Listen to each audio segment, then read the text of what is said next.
What's up, San Diego?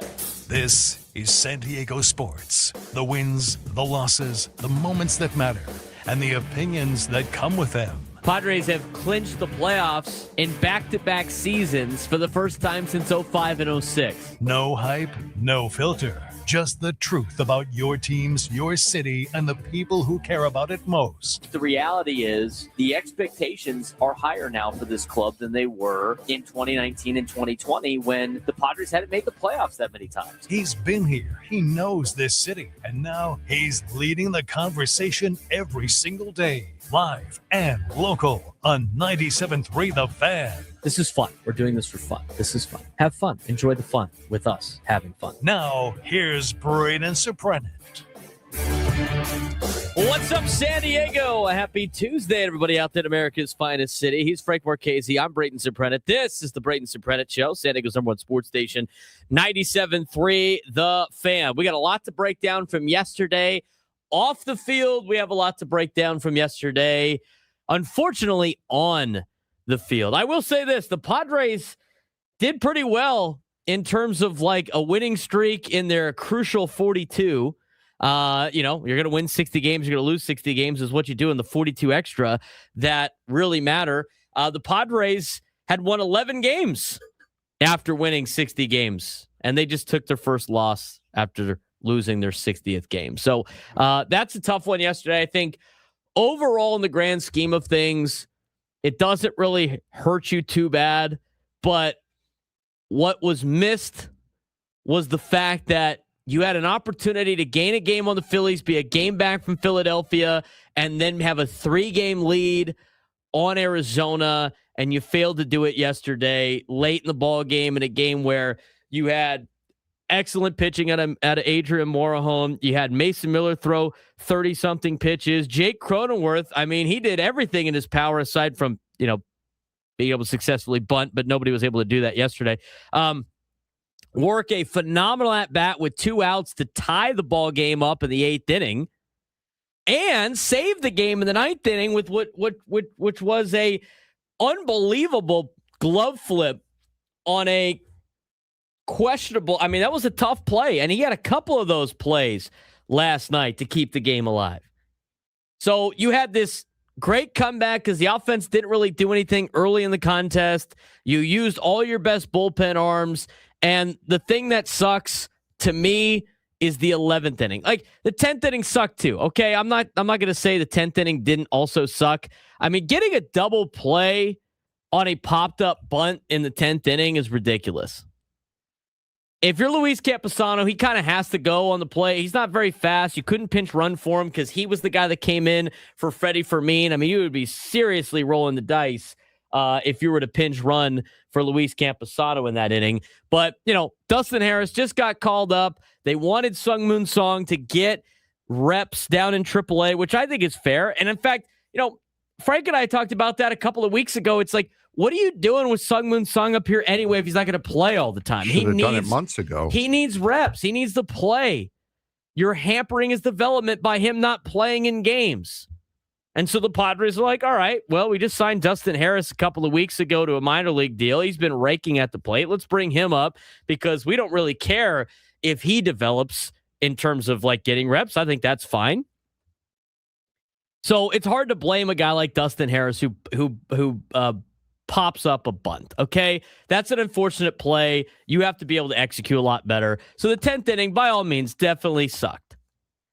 Then you get to the 11th inning, and Morejon does a great job, and Jake Cronenworth glove flip makes a great play to keep that game alive and keep the 0 on the board and keep it 2-2. And then you get to the 11th. You got old Kirby Yates in for the Pittsburgh Pirates that we've seen, and you have Fernando at second. You got to be able to get a bunt down to get Fernando over. He is the winning run. Jake Cronenworth tries the bunt. He pops it up. At least Fernando's able to get back in time to second base. There's 1 out, and there's a runner on second. The way this offense has been playing, they should be able to get Fernando in from second base. And that's where Kirby Yates, I mean, you look at Jake Cronenworth's at bat. Jake Cronenworth did not see a single pitch in the strike zone. He took ball one. He tried to bunt a ball that was high out of the zone. He bunts it in the air for a pop-up. So right now, Kirby Yates has yet to throw a strike that wasn't swung at or attempted to be put in play by the Padres. He has yet to throw a called strike. Then you get to Manny Machado. He sees 4 straight balls that aren't even close. They're not even close. They're all in the dirt. He's throwing the splitter, trying to get Manny to chase. Manny knows better. He's been teammates with Kirby Yates in the past. 4 straight balls. You got runners on first and second. Then Ty France comes up. Okay? Ty France comes up. First pitch, ball in the dirt. The guy still has not thrown a strike. He has not. Kirby Yates is still yet to throw a strike as he is starting the third batter of the inning. Next pitch. It's a called strike, but it's not a strike. I mean, it is like 2 inches way off the plate. They have a challenge. Ty doesn't use it. Okay, fair enough. Pitch number 3 comes in. It's also called a strike. It's in the exact same place, maybe a little bit lower than pitch 2. Ty's like, yeah, we're not letting you get away with that 2 times in a row. It gets overturned. But at this point, Kirby Yates still has yet to throw a strike to a batter. Pitch number 4 comes in. It's a ball in the dirt. It's so far in the dirt, it doesn't even appear on the MLB.com little like game track thing that you can go look when you go look pitch by pitch. Ball 4 is in the dirt. So now that's basically 8 straight balls. But one of them got called a strike because the umpire last night was awful. I mean, that guy was terrible. I can't believe how bad he was last night. That's not why the Padres lost. Okay? 2 things can be true. Okay? Padres lost on their own, and the umpire was still bad. I mean, he was just bad. So now you got 8 straight balls. The guy has yet to throw a strike to a Padre. Next pitch, right down the middle, a little bit high zone. Ty fouls it off. Fine. It's a good pitch. That's the first strike that Kirby Yates has thrown in the 11th inning. Next pitch is a ball in the dirt. Ball 4. And now the bases are loaded with 1 out. And Kirby Yates has thrown a grand total of 1 strike in the inning. 1. He has thrown 1 strike. Now you get to Jackson Merrill. Jackson Merrill comes up. Kirby Yates has thrown 1 pitch in the strike zone. Look, he's got like 3 strikes total because Jake Cronenworth fouled one off and the umpire was terrible and called one out of the zone, and that's it. But he has thrown 1 strike. 1 pitch has gone into the strike zone by Kirby Yates. Jackson Merrill is up with the bases loaded and 1 out, and the guy on the mound has thrown 1 pitch in the strike zone. First pitch is at Jackson Merrill's feet, and he fouls off a splitter on the first. I mean, bro, take a pitch. Take 1. If you take a pitch and it's right there, fine. Like, you should be able to be. We know Jackson Merrill's a dog in the box. We know he can hit almost anything. Take a pitch. He swings the first pitch. Strike 1. The winning run is on third base. A walk wins the game, and Kirby Yates can't throw strikes. Second pitch comes in, splitter, same location, right on the top of his feet. He swings again, and he fouls it off. He's still yet to throw one in the strike zone. He has thrown 1 total pitch in the strike zone in the entire inning. Pitch number 3 comes in. It's high out of the zone, and with 2 strikes, of course, got to try to protect. Winning runs on third base. Jackson Merrill swings and misses. He's down in 3 pitches. Not one of those pitches is in the strike zone. After they walked Manny, and after Kirby Yates walked Ty France, and after he threw 1 pitch in the strike zone, there's now bases loaded with 2 outs, and Kirby Yates has thrown exactly 1 pitch in the strike zone. Then Xander Bogaerts comes up. Okay, he actually sees a couple of strikes. I mean, it's really remarkable. First pitch in there for a called strike. That is the second pitch that Kirby Yates has thrown that has been in the strike zone in that inning. Pitch number 2 was fouled off in the zone. Okay, Kirby Yates has now thrown a couple of strikes. Pitch number 3 comes in. It's a little bit high, but Xander's got a battle. That's fine. Okay. Pitch 4 is nowhere near the zone. And you know what? Xander Bogaerts actually hits that pretty well to straight center field. And unfortunately, that's all she wrote in the 11th inning. That was the ball game right there. That was the ball game right there. It was the at-bat by Jackson Merrill following the 2 walks and being unable to get the winning run in from third base. Now, they did steal in that inning. I mean, Fernando and Manny advanced before the walk, which I thought was a little dangerous. It worked out. I don't necessarily know if that was the greatest approach. But you know what? The Padres want to be aggressive. I'm fine with that. That's part of the aggressive nature. Fernando almost slid off the base, but that's neither here nor there. Fernando. But at that point, that's the game. I mean, there's only so many times that you can rely on your bullpen, and you've already used your top arms in the bullpen to go out there and prevent a team like Pittsburgh, who has actually done a really good job this year in scoring runs and hitting the ball. It's going to be hard to keep them off the board. So you got a runner on second.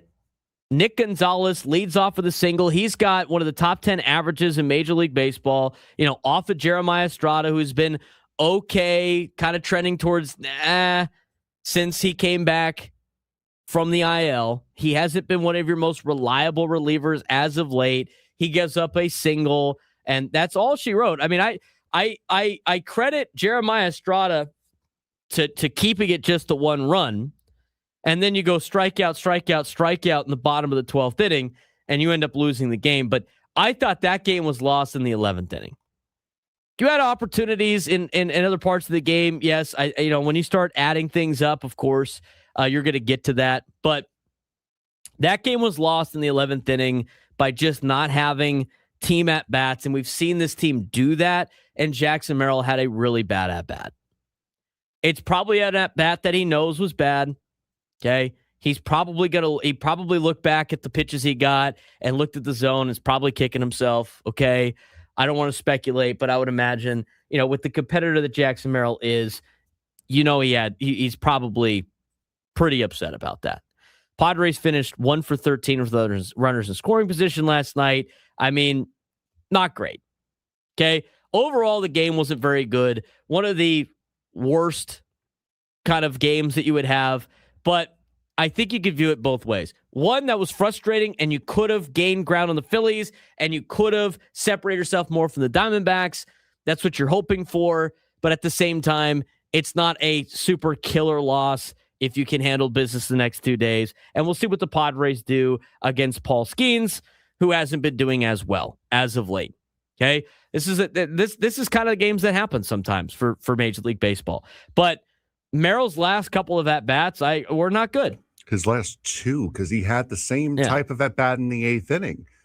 Bases loaded, 2 out. Jake has already pushed the run across, and he strikes out on 3 pitches. One of them was right down the middle. One of them was low at his shins, swung and missed. Fouled off a pitch, middle. Fine, you swing at that. And then he swings at a fastball up at his eyes. You don't need a walk is just as good as a hit in that position, in that scenario. You can't, and that's also what's very confusing, because if they would have lost that game in 9 innings, 2-1, it's just, okay, offense didn't show up. Robbie Ray wasn't bad, but he did give you a chance to win, only gave up 2 runs, is what it is. You're going to take that out of starters any day of the week. Offense just had a bad night. But for how it happened and how the Padres have just been rattling off games and wins thanks to situational awareness and situational hitting, for them to revert back to the May-June Padres as far as situational awareness, that was jarring last night. That's a game that they would have had won at any other point in the last month since the All-Star break. And just for whatever reason last night, it just was not clicking. Yeah, and Kevin Acee labeled as like a maddening loss. That is a maddening loss. I mean, these are some of the ones that stack up where it makes the difference between. I don't think that loss is going to be the difference between making the playoffs and not making the playoffs. I think this is a playoff team, but I think that's one that hurts in the sense of like that could be the difference between hosting a playoff series and having to go on the road. We talked about this last year. I mean, the trajectory of this team right now and how they're playing, they're making things interesting in the standings. And we've talked about it before with, it's not out of the realm of possibilities that the Padres can catch some of these teams. Even though Philly had been playing really well, they finally got cooled off last night in Seattle. They could potentially catch Atlanta. I mean, they're only a couple of games back. I don't think the Cubs are going to catch Milwaukee. Chicago's got some tough games coming up, and the Padres have made some ground on Chicago. And these are the type of wins, or should I say, these are the type of games that you fall flat on, that at the end of the year, when you miss out on potentially being the 4 seed by 2 games, you can look back to this and be like, this is a game we could have won. The games in Atlanta are games you could have won. The game in Kansas City is a game that you could have won. I know you could do that every year in Major League Baseball, but these are the differences between hosting a playoff series and not hosting a playoff series. And this is the difference between potentially making the playoffs and not making the playoffs. So as of right now, it doesn't, you didn't move your position in the standings. You weren't going to move into the 5th spot if you won. You weren't going to you didn't drop out of the playoffs because you lost, but you could have distanced yourself a little bit more from Arizona. It was a missed opportunity to capitalize and steal a win after what you had a great performance out of Jake Cronenworth, aside from the bunt attempt in the 11th inning. But he kept that game alive multiple ways. And it stings too. Like, they were unlucky at the plate a handful of times throughout the game. But this is what I'm talking. It's taking care of the little things and stuff that you can control. Having just a better at bat there by Jackson Merrill in any of his 2 last at bats.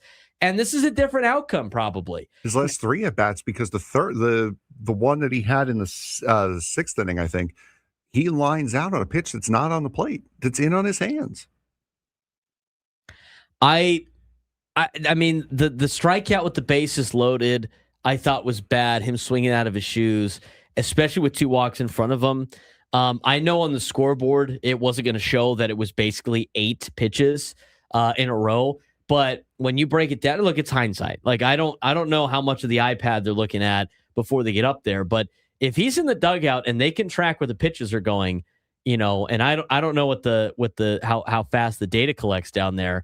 I mean, you should be like seeing where these guys are and what they're swinging at, because he had not thrown a strike. He had thrown 1 strike up into that point. And it was the one that Ty fouled off. The other 2 strikes were a bad call by the umpire and a pitch that Jake Cronenworth tried to bunt that was way out of the zone. Those are the only 3 strikes that he threw in that inning before Jackson got to the plate. In terms of pitches actually in the zone, Kirby Yates had thrown 1 strike in the zone, yet Jackson swings out of his shoes on the 3 pitches that he saw. Just a bad at bat that ends up costing the game. Now, he's not the only reason why they lost. There's a lot of factors that play into it. Missed opportunities early in the game, mistakes made by Robbie Ray.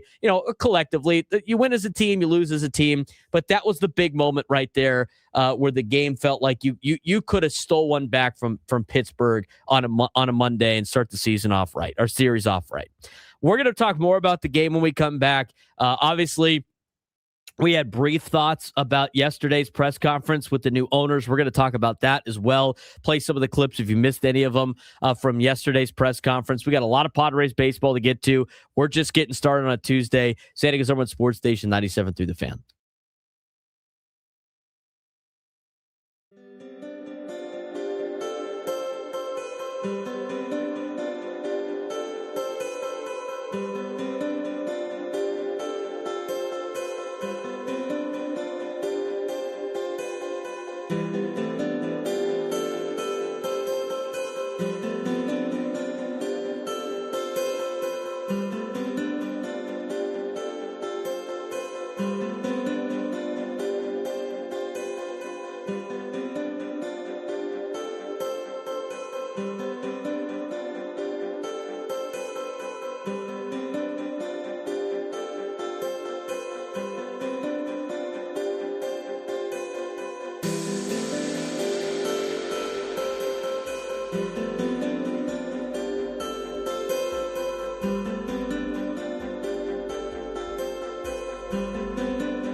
10:25 on a Tuesday.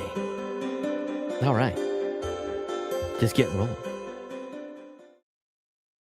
He's Frank Marchese. I'm Braden Surprenant. This is the Braden Surprenant Show, San Diego Summer Sports Station 97.3 The Fan. Elimination game right now in Little League World Series. Mexico's down 2-0 to Japan right now in the bottom of the first. We're talking a lot about yesterday's game. No, just to focus on Jackson Merrill because he's been so... he's been Jekyll and Hyde for the season. I agree with the YouTube chat, 394 Ron. At this point, they have to know that Jackson Merrill's, the scouting report on him is don't ever throw him a strike. Would you ever throw Jackson Merrill a strike? In a high leverage situation? Absolutely not. In any situation. Right now, the guy is swinging out of his shoes on almost every single at bat. And most of the time when he does damage is when the pitchers make a mistake over the heart of the plate. I wouldn't throw him a single strike because even if he hits a ball outside the zone, it's not going to be, it's not going to have a lot of damage on it. It's not going to help him out at all. To me, I would throw nothing in the strike zone.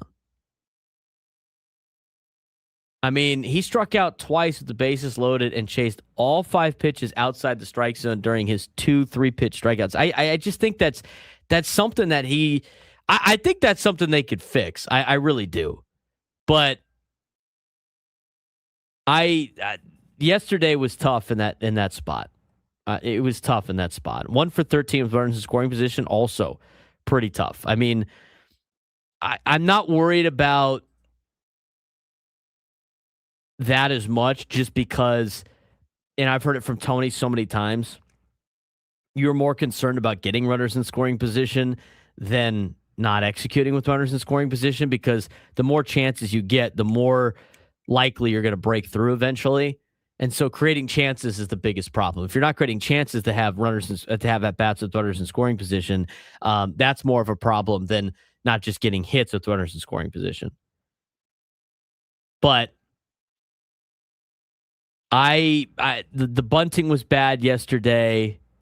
The runners in scoring position was bad yesterday. And Jackson Merrill in high leverage spots was bad yesterday. And it was just kind of a frustrating game. Pitching did their job. Pirates didn't score for 5 straight innings with Yuki Matsui, Kyle Hart, Mason Miller, Adrian Morahone. All kept the game tied. And even like you mentioned before with the starting pitching, I saw a lot of people upset about Robbie Ray. It's look, man, the guy walks people. Everybody knows that about Robbie Ray. He's going to walk people, but you're looking for starters right now to keep you in games, and he gave you an opportunity to win.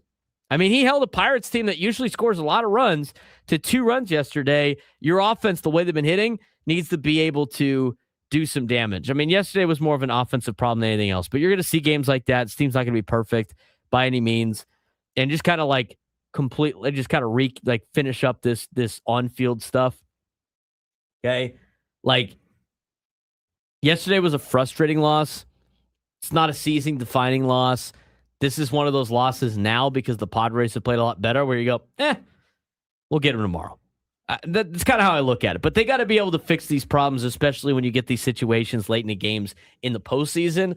That's the only really concerning thing. They got to be able to find ways to execute, and they got to get Jackson Merrill to be a little bit more patient, especially when the pitcher is not throwing strikes, not only to Jackson, but to anybody in that last inning. Yeah, and again, like I said in the first hour, yesterday's loss, if you lose 2-1 in 9 innings, that's baseball, Susan. It's a simple loss. It's just that happens. It's once you tie the game, once you miss opportunities bunting twice with 2 guys that in 2 positions where you would be bunting. And funny enough, Sungwoo Song, probably one of the better bunters on the team, who you could have really used last night. The guy who bunts into a double play is the guy who replaced him on the roster. That's what drives you nuts about last night's game. You had a chance to steal that game twice. You shut them down in the 10th. You shut them down in the 11th inning. All you have to do is sack bunt and find the outfield. That's all you have to do, and the game is over. And you couldn't get it done. It went from that's baseball to wow, did we miss a big opportunity there? The Mason Miller situation too, fans are always, because it didn't work out. Like Go Aztecs, he said in the Twitch chat, and he understands why they did it, but he'd rather save the arm. What would you save the arm for? So like, if you're tied going in the 9th inning, you're just not going to use them then. Again, the top of the 9th inning is the last opportunity you get to use Mason Miller. Right. He's never going to pitch in a save situation unless he's just talking about saving his arm for the next day. But I mean, what are you just going to have him rot back there if you're like going deeper into a game? I mean, could you imagine them losing and then you never use Mason Miller? I mean, fans would be furious, right? They'd just be like, why aren't we using this guy to try to get a win? I would rather just use him in that situation. I know it's different for closers, but to me, when you got a guy like Mason Miller, you know, he's going to probably put up to 0. Maybe they actually get a hit every once in a while. I mean, like, all right, you got to sweat through it. But I am way more confident in Mason Miller than I was with Robert Suarez last year. I mean, at this point last year, how many saves did Robert Suarez have already blown? And it was also the same thing in 2024. In August and September, Robert Suarez started to fall off, and he was starting to do the same thing around this time last year as well.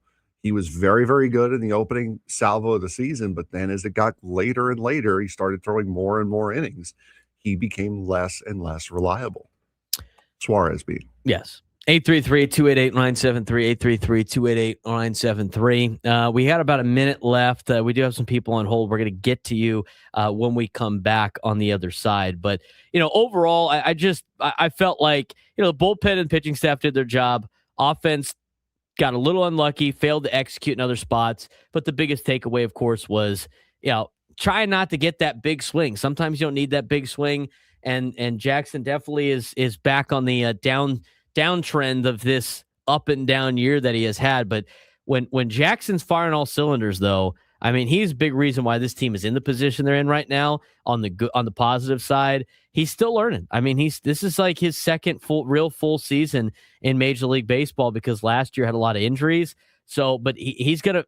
I have full faith he's gonna be able to figure it out. But he's aggressive. He wants to hit. He wants to make big plays. Unfortunately, that kind of hurt the Padres last night. He needs to be a little bit more patient at the plate in some of those high leverage situations. When we come back, we'll get your phone calls and we'll start breaking down what was said yesterday in the energy that was the press conference yesterday. It was the most exciting press conference that we've covered here, at least that I have felt like I have covered. And we'll talk more about that when we come back.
Broadcasting live from the Bill House Studios, we know how. He's Frank Marchese. I'm Braden Surprenant. It's the Braden Surprenant Show, setting us on Sports Station 97.3 The Fan. All right, I found out, by the way. So now this is, I didn't realize this. Now, when you got a family member that's a teacher at the school, you now know some of the ins and outs of like when our kids infiltrate the YouTube chat. Uh-oh. They're doing it from their iPads, right? Uh-huh. Here's the thing. I didn't know that, like, when you go, because they're all school-issued iPads. Yeah, I would make sense that they're all, like, on one network. Well, I know they're all on one network, but, like, when they go into a classroom, that teacher has a screen in front of them that has all of the kids' iPads on it, and it shows their screen at all times. And so you could go in there and just go, bang, locked, nice, locked. I love that. If I was a teacher, I'd be locking iPads all day long. I'd just be like, "Oh, is that your camera out? Bang, locked." Here's is that the where, Braden Surprenant Show? Now you're good. Are you watching film in class? Locked. Is that the Braden Surprenant Show on a separate tab while you're doing your work? I would let that one slide. they got it in their headphones. Yeah, as long as you're not like actively paying attention to it, I would be fine with that. Like if you have it on, you're giving us the views, which we thank you very much for. But if you're doing your schoolwork while you have it on, I'd have to give that a pass. Juan goes, who would lock the Braden Surprenant show? My sister would. That's who. She was like, nope, bang, locked. Pay attention in forensics class. Is that Frank Marchese on your screen? You're good. I mean, I would have so much fun on that with teachers. I told a couple of my players that they had no idea. And I'm like, yeah, be careful what you like look at and watch on your iPad, dude. Your teachers have every. It's like, does that mean my teacher knows about when I use chat in class? Yes. Like, yeah, dummy. Probably. And then one of the other kids the other day was like, so that's why I couldn't use my iPad when I logged in the chat. It immediately shut down. Son of a gun. Locked. Pay attention. Locked. If you're doing your defensive installs, sure, good. You're learning something. I like that. Like I said, as long as I would give it a pass, as long as you're doing your work. Like if you have that on a separate tab while you're actively focusing on your work, I'd have to give that a pass. They're not allowed to have their phones at school. Makes sense. Cathedral's like a no phone school now, which actually they've had a lot of success with that. Like Good. Kids aren't on their phone and they're all interacting with each other and they're actually having like physical conversations. Wait, they're normal people? They're actually like normal people, which is like awesome. The kids actually like not having their phones. So there's no, let me put my phone underneath my desk as I have my iPad. There's no phones allowed anywhere.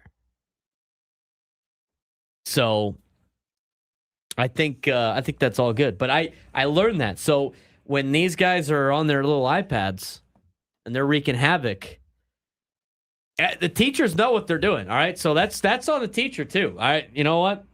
We've done everything we can to try to prevent some of the smack talk in the YouTube chat. We've done a pretty good job of that. Haven't seen them as much.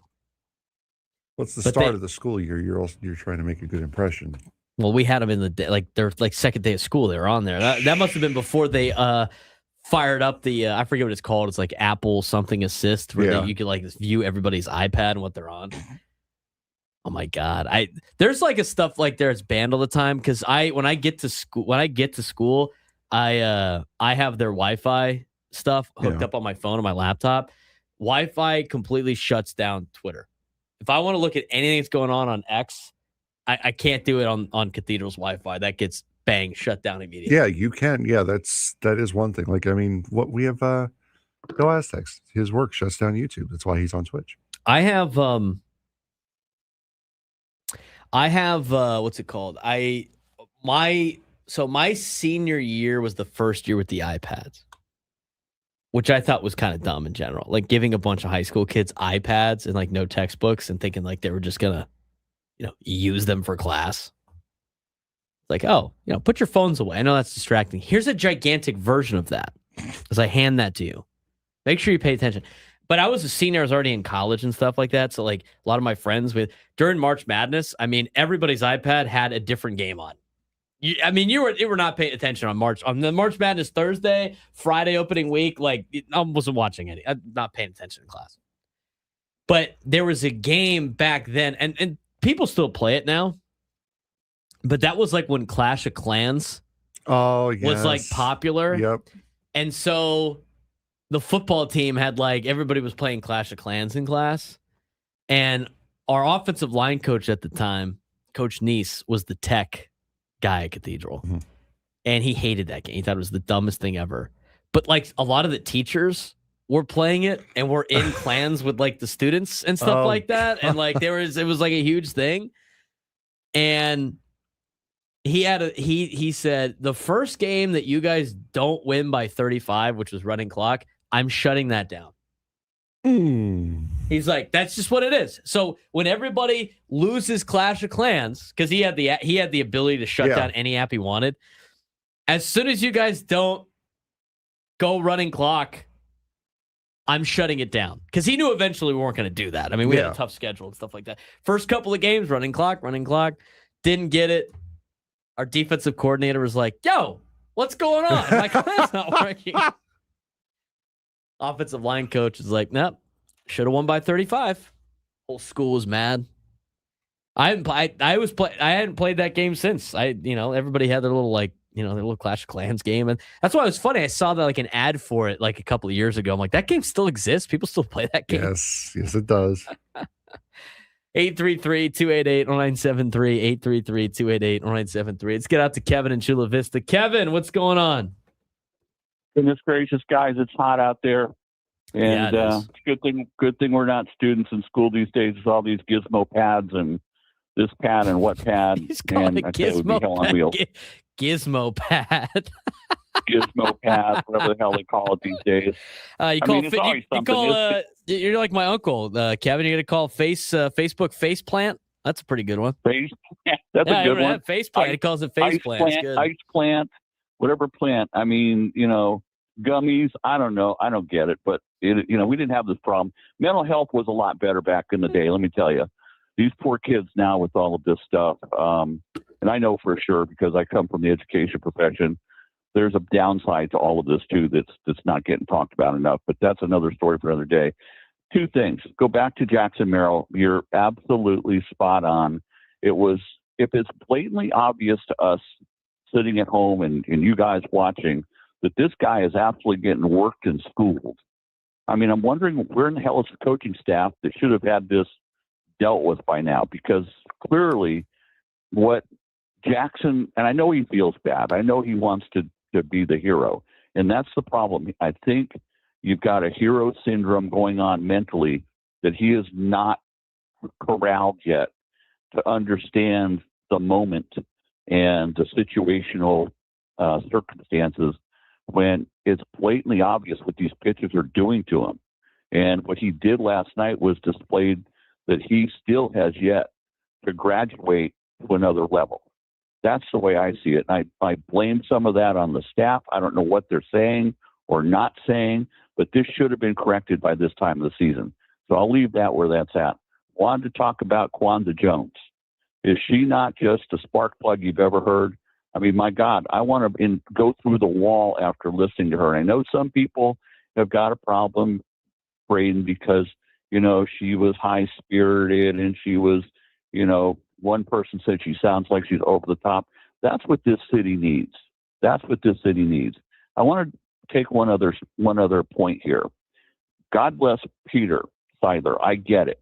But factually in Padres history, there's two other owners that deserve as much notoriety and respect, because without them, there would be no Peter Seidler and Petco Park. That would be Ray Kroc for saving the Padres back when they were on their way to D.C. Without Ray Kroc spending what he did and bringing in the free agents that took them to a World Series, and the same thing with John Moores and Larry Bucchino that built Petco Park that took them to a World Series, Peter goes down in about third place. We have still yet to get to a World Series. I appreciate everything that the Seidlers have done, along with Ron Fowler. But factually and historically, it cannot be argued nor replaced that without Ray Kroc and without Moores and Lucchino, there wouldn't be a need for Kwanza Jones and José Feliciano or Peter Seidler. Wouldn't be possible. Appreciate the phone call, Kevin. I agree with the spark. I mean, Kwanza Jones, we're going to get to that in the next hour. I thought it was infectious. There's a lot of haters out there. They're like, it's cringe. I can't believe it. It's like, come on, man. It's just, I thought you actually got to see, it didn't, there's so many times when you get like owners and, it's just like, and you deal with people that have enormous wealth and they try to like be, like that, Steve Buscemi, hey, how you doing, fellow kid? Like trying to like relate. And it's just like, this guy's so fake. I thought Kwanza Jones was like the most, she seemed genuine. Like she seemed like so excited to be an owner of an MLB team. She was so excited to get a jersey. She was so excited to make this hers. And like, this doesn't take away, like José Feliciano was a little bit more stoic, a little bit more like calm and not, but like you got to see her excitement and you don't see any owners like that. they're always like, they're always got their like suit on, and they're always like, we're gonna try to win here. We're gonna do the best we can to try to win, and like it's like, But I thought Jose Feliciano was reserved, which I think is great. But when you think about owners, you want an owner that's excited to own the team, that wants to use it, treat it like a toy, right? I mean, the people that can buy these teams, these are like toys to them. They're not buying these teams to, help their portfolio out. Maybe they are. I mean, there's benefits to it as well. But when you have like the best owner you want for a sports team is somebody that has a lot of money, obviously, that wants the team to do very well and win, okay? And treats it as such, as it's like a little fun a little toy that they have. And right now, based on how we heard the owners for the first time, I mean, they were so passionate to be here. And look, like, people were giving them crap, like, unless they live here, like, they don't actually care about us. It's like, you're just trying to find things to be upset about. Hey, they're in the process of doing it. There's no doubt in my mind. Like, where would you rather live? If I had that much money, I would totally live here in San Diego. I would go live in Del Mar or something. Coronado. I mean, there's so many places they could live. Eventually, they're probably going to move everything here. But Kwanza you could tell that it wasn't an act. You could tell that she wasn't, trying to be somebody that she wasn't, right? You can tell that she was just being herself, and she was excited to be here and excited to own a baseball team. And she loves baseball, and Jose loves baseball. She was a college athlete. Okay. Like, having a former college athlete be your owner too. I mean, she understands what it's like being on a team. She understands what it's like to compete. She understands what it's like to, what it takes to win to an extent, right? I mean, you couldn't ask for somebody better for this situation than Kwanza Jones and Jose Feliciano. And I think Kwanza kind of like stole the show yesterday because of how fun and energetic she was, as Jose was reserved. But they're excited to be here. And we're going to talk about this in the next segment, in the next hour.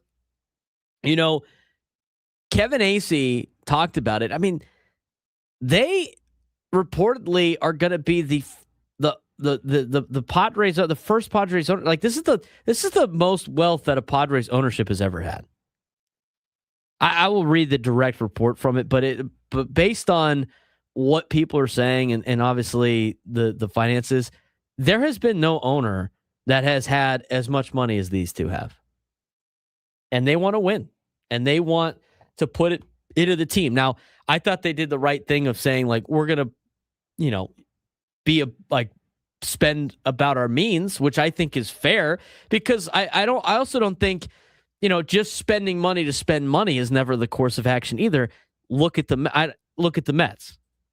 They just spend money to spend money, right? There's organizations that do that and don't have success. Just because you throw a bunch of money around doesn't mean you're going to have success.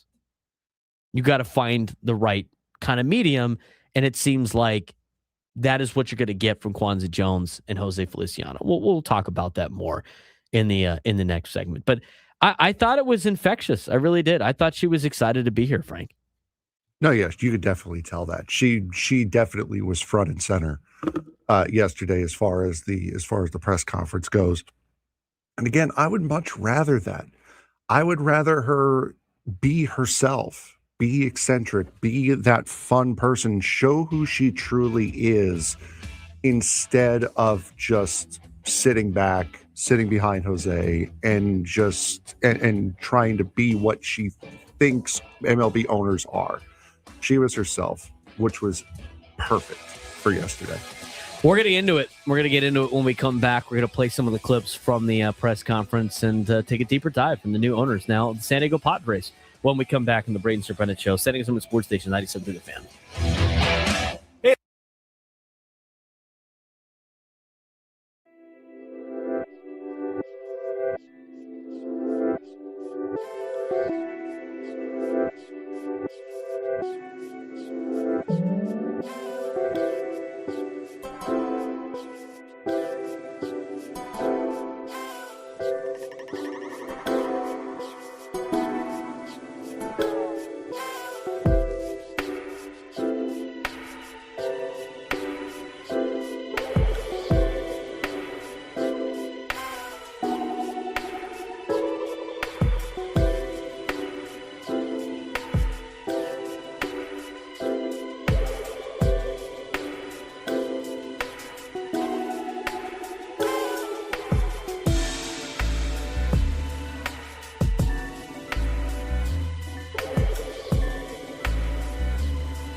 Broadcasting live from the Bill House Studios, we know how. He's Frank Marchese. I'm Braden Surprenant. It's the Braden Surprenant Show, live and locally each every day from 10 to 2 on Standing Room Sports Station 97.3. The Fan.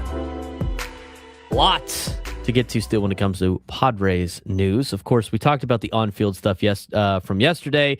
Let's talk about the off-field stuff, and that would be the press conference stuff. Obviously, we were here live during the press conference, the introductory press conference of Kwanza Jones and José E. Feliciano. And with that, we have a lot of different talking points to get to of some of our reaction because, it went a lot later than I thought it would, just because of all the questions that were asked, just because of all of the, answers and stuff. And I mean, it was a big deal yesterday, not only for the Padres, but for the city of San Diego. In new leadership here with the Padres. And then they've now owned the team for 4 games, so 3-1 during those games. Obviously, last night didn't go their way, but it's okay. But just to kind of go back, and we're going to kind of break some of this down, and there's a lot of long clips in there. We don't need to get to every one of them, but I do want to get a couple of their opening statements here. But yesterday was a big day, I think, for San Diego, and we have a lot of reaction to what happened yesterday, but José E. Feliciano and Kwanza Jones were both introduced as now owners of the San Diego Padres. Here is what José E. Feliciano's opening statement was as now being the owner of the San Diego Padres. Today is it's a dream come true. It's an amazing day for us, and we're very grateful, very honored to be here with you and to celebrate today as now the newest members of the Padres family. First, I would like to acknowledge and recognize and honor Peter Seidler. He has built a legacy here. He has left a legacy here that we're very proud of, and he has left this team, this club, this community, this city in an incredible place, and we were just lucky and very fortunate to be the stewards of that legacy. But of course, we want to move that forward. We want to create new memories and hopefully continue that legacy in a way that honors it and furthers it. I would be remiss if I don't thank a lot of the people that got us here or that helped us get here. So I would like to thank, first of all, again, the Padres organization, Eric, AJ, a lot of the Padres staff, employees, and team members, Commissioner Manfred, our fellow owners who voted unanimously for us. Thank you. We would like to thank, but most of all, we would like to thank the city and the fans. We understand baseball, we understand sports, and we understand that the Padres, this organization, is nothing without the fans. And we're here for you. We're here as part of this community. And we cannot promise that we're going to win. We hope that we're going to win. But we can promise that you're going to have our full dedication, engagement to try to make that happen. And hopefully, in our stewardship, which hopefully lasts for a very long time, we will have a lot more things to celebrate. I think a lot of that obviously was stuff that you were expecting, but the first one for me on that was a dream come true. I mean, think about that. You could tell they were excited. You could tell they've accomplished something that they've always wanted to do. They've always wanted to maybe own a team together, and be together in this endeavor, and own a Major League Baseball team. And they got that opportunity. And like, think about everything that has to go right for people to get to that level. I mean, these two met each other at Princeton, right? They have a great education. In terms of like going to an Ivy League school and everything that they've accomplished, but a dream come true. Who knows how long they've dreamt about owning a Major League Baseball team, and the excitement they have of owning this particular Major League Baseball team. I think you can hear it in the way that José E. Feliciano described all that. Of course, he's got to throw in his thank yous and stuff like that, but I mean, he was more reserved than Kwanza was yesterday, and I think Kwanza showed off like her excitement and just the person that she is, which I thought was very infectious and exciting for a lot of people, and including myself. But even with Jose's answers, you could tell like this is a big deal for him. This is a special day for him. Yeah, 100%. And he reminds me personality-wise kind of me. I don't go over the top and show excitement in that way. So I really related to Jose during that press conference of just, yeah, it's big, it's important. I'm going to be fully invested in this, but not trying to be anything other than who I am and explaining it and doing it the way that I'm going to do it. Kwanza, of course, again, stole the show yesterday because she was just so excited and as Kevin Shulevitz said, kind of like you want to talk about a spark for an org. I mean, what a fun spark. But here's her opening statement again. You could just feel the excitement that she has. When Jose mentioned we are, I'm paraphrasing, thrilled and overjoyed and excited, maybe those were my words, he said it with a little bit more reserve. I cannot even express it. It's very difficult for me to sit in my seat, but I'm going to stay here for just a minute because we've got to answer some questions. But I simply wanted to say thank you, because what happens, as you all know, and I say this often, no one succeeds alone. The Padres are not where we are. You see, now we're part of the family, so we get to say we. All those months when we couldn't quite say it yet, we're so excited now. We're not where we are without each other. We're not where we are without the leadership, without baseball operations, without the players, without the city, without the community, without the fans, without the front office, the back office, without the reporters and the press and the media. We need each other. And that's what Jose and I together have built a life on, understanding that it is together. And when we are all in, and you all heard the song as we walked in, we are all in. It's not lip service. Just as when you do the work that you do, and you do the work you do, and all of you all do the work that you do, we take it as a baseline that in everything everyone does, you're all in. And for Padres, we are.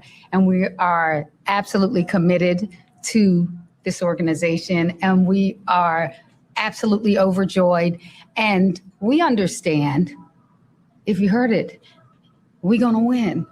We're gonna win. We're gonna win and win it all. We hope it's sooner rather than later. But again, I will keep it really pretty short. I do want to again thank not only the Padres team and organization that's here, I also want to thank some of our families and our friends and our family office and all the folks that work with us that have been part of this journey to even get us here, because it's a lot of number crunching and it's a lot of doing a lot of things to get us to this place. So again, just thank you all. Thanks to the Kwanza Jones and José Feliciano Initiative team. Thanks to the Supercharged team. And most importantly, thank you all thus far to Padres and San Diego and the Baja communities for welcoming us so much. We appreciate you so much. Yeah, she was stoked. Super excited. I mean, again, it was infectious, and, she's more than overjoyed to be here. and to be an owner of a Major League Baseball team. And I think it's exciting times. Now, a lot of this was about getting to know them. A lot of it is about, there's a lot of, you have coach speak. There's a little bit of owner speak in there as well. And you're not going to ever know. And you can't judge them on just the press conference. I thought it was a great start, though, to it. But this is something that you're going to have to, we're going to see what they have up their sleeve, in terms of spending money. I think, they obviously have a lot of assets. I mean, they have been involved with a lot of organizations. They have donated a ton of money. I mean, if you look at the Kevin Acee article from yesterday, Jose Feliciano is the co-founder of Clear Lake Capital, a private equity firm that manages approximately $145 billion in assets. He and Kwanza Jones also have been involved with major organizations, including the LA 28 Olympic and Paralympic Organizing Committee, Stanford Business School, UCLA Medical Center. I mean, their philanthropic initiative reportedly has donated more than $250 million to nonprofits focused on education, empowerment, entrepreneurship, equity. And, their Padres investment is their largest family investment ever. And the reported ownership stake is around 45%, with the group buying into the $3.9 billion valuation. And, they have the financial resources. They also said that they're going to live within their means, which is, I think, fair. I honestly, I would rather hear that, though, Frank, than them going we're going to spend and do whatever it takes to win. I just feel like every owner already says that. Yeah. I don't think them saying we're going to live within our means is a way of we're not going to spend money. I think it's a realistic expectation of what they're going to do to help this team win, more so than just being hey, we're going to spend whatever it takes to win. Like everybody else does, and then you feel a little bit disappointed. No, exactly. I do very much appreciate that they kept everything, that they kept expectations realistic. They're high, but they're realistic. And that, I think, is probably the best way to have handled this. I think it's the best way of the way that they said it was, I think, responsible aggression, because they say they want to win, right? They're competitive. And Kwanza Jones says multiple times how competitive she is. You're going to see how competitive we want to be and all that other stuff, okay? So if they absolutely want to win, which I think they do, that's a lot better than owners that are trying to cut numbers to make a profit and are kind of half-assing it, like you see in a lot of other markets. So I like the fact that it's not, we're going to spend whatever it takes, because that also is not necessarily an answer. But they also did not say we're going to slash payroll. I mean, it's somewhere in between. I think they're a group that wants to win. I think they will continue supporting that goal. There will be times where they're going to be aggressive, and I think there's going to be some balance with that too. I mean, it's going to be balanced aggression with some long-term organizational health, and I think that's exactly what you want in an ownership group. It's somewhere in between. I really do. And, that distinction will become incredibly important, I think, for what happens here in the offseason.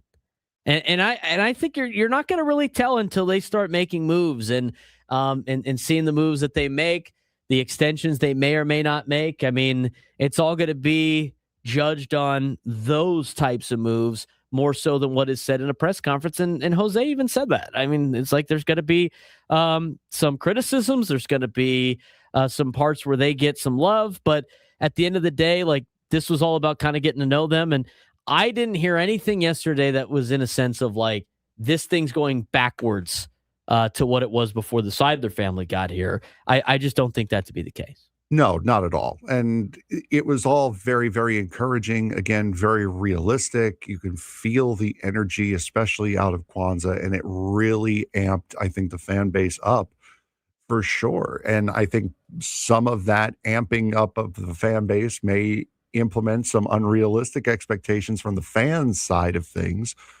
But other than that, everything I heard yesterday was positive. There was nothing that I heard, whether it be them discussing the baseball team or the community. There was nothing that I heard that would signal we got some problems here with this new ownership. It was all positive, all good, especially from the community side. 833-288-0973, 833-288-0973. I do want to hear from both of them on their financial philosophy for the Padres going forward. They answered that question. I think you kind of gotten some of the ownership role and what it means to them, but we'll get to that as well. But do you want to get to your phone calls? Let's get out to Ron in La Mesa. Ron, you're on the Braden Surprenant Show. What's going on? Gentlemen, when did they teleport Kansas to Southern California? This weather is horrible. This is why I left the Midwest. Humidity sucks. And it kind of showed last night at the ballpark. The fans were kind of depressed.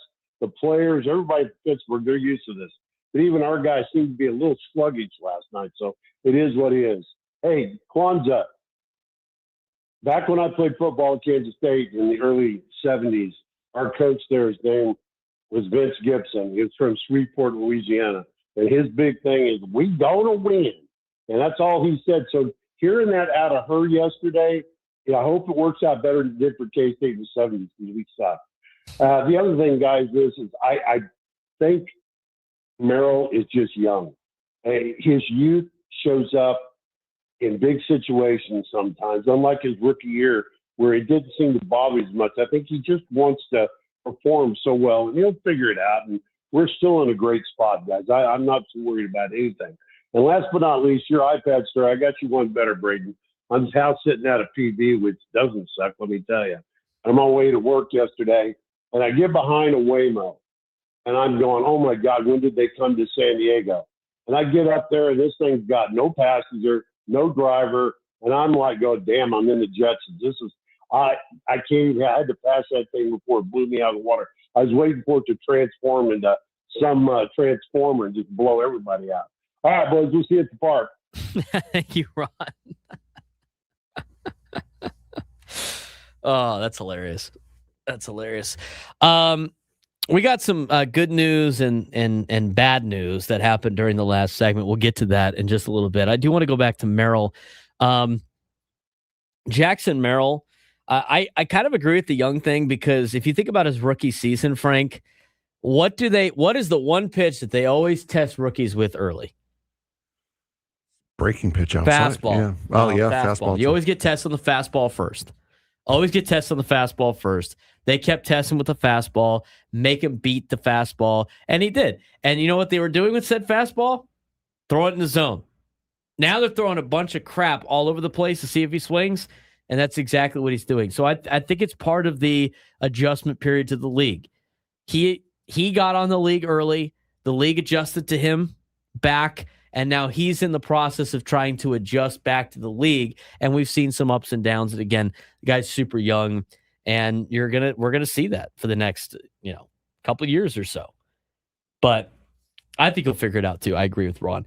When we come back, we're gonna get more from Kwanza Jones and José Feliciano, some other things that they said that I want to mention. We got good news in the sports world for San Diego and some bad news in terms of the music world that just happened moments ago. We'll get to that when we come back.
11:23 on a Tuesday.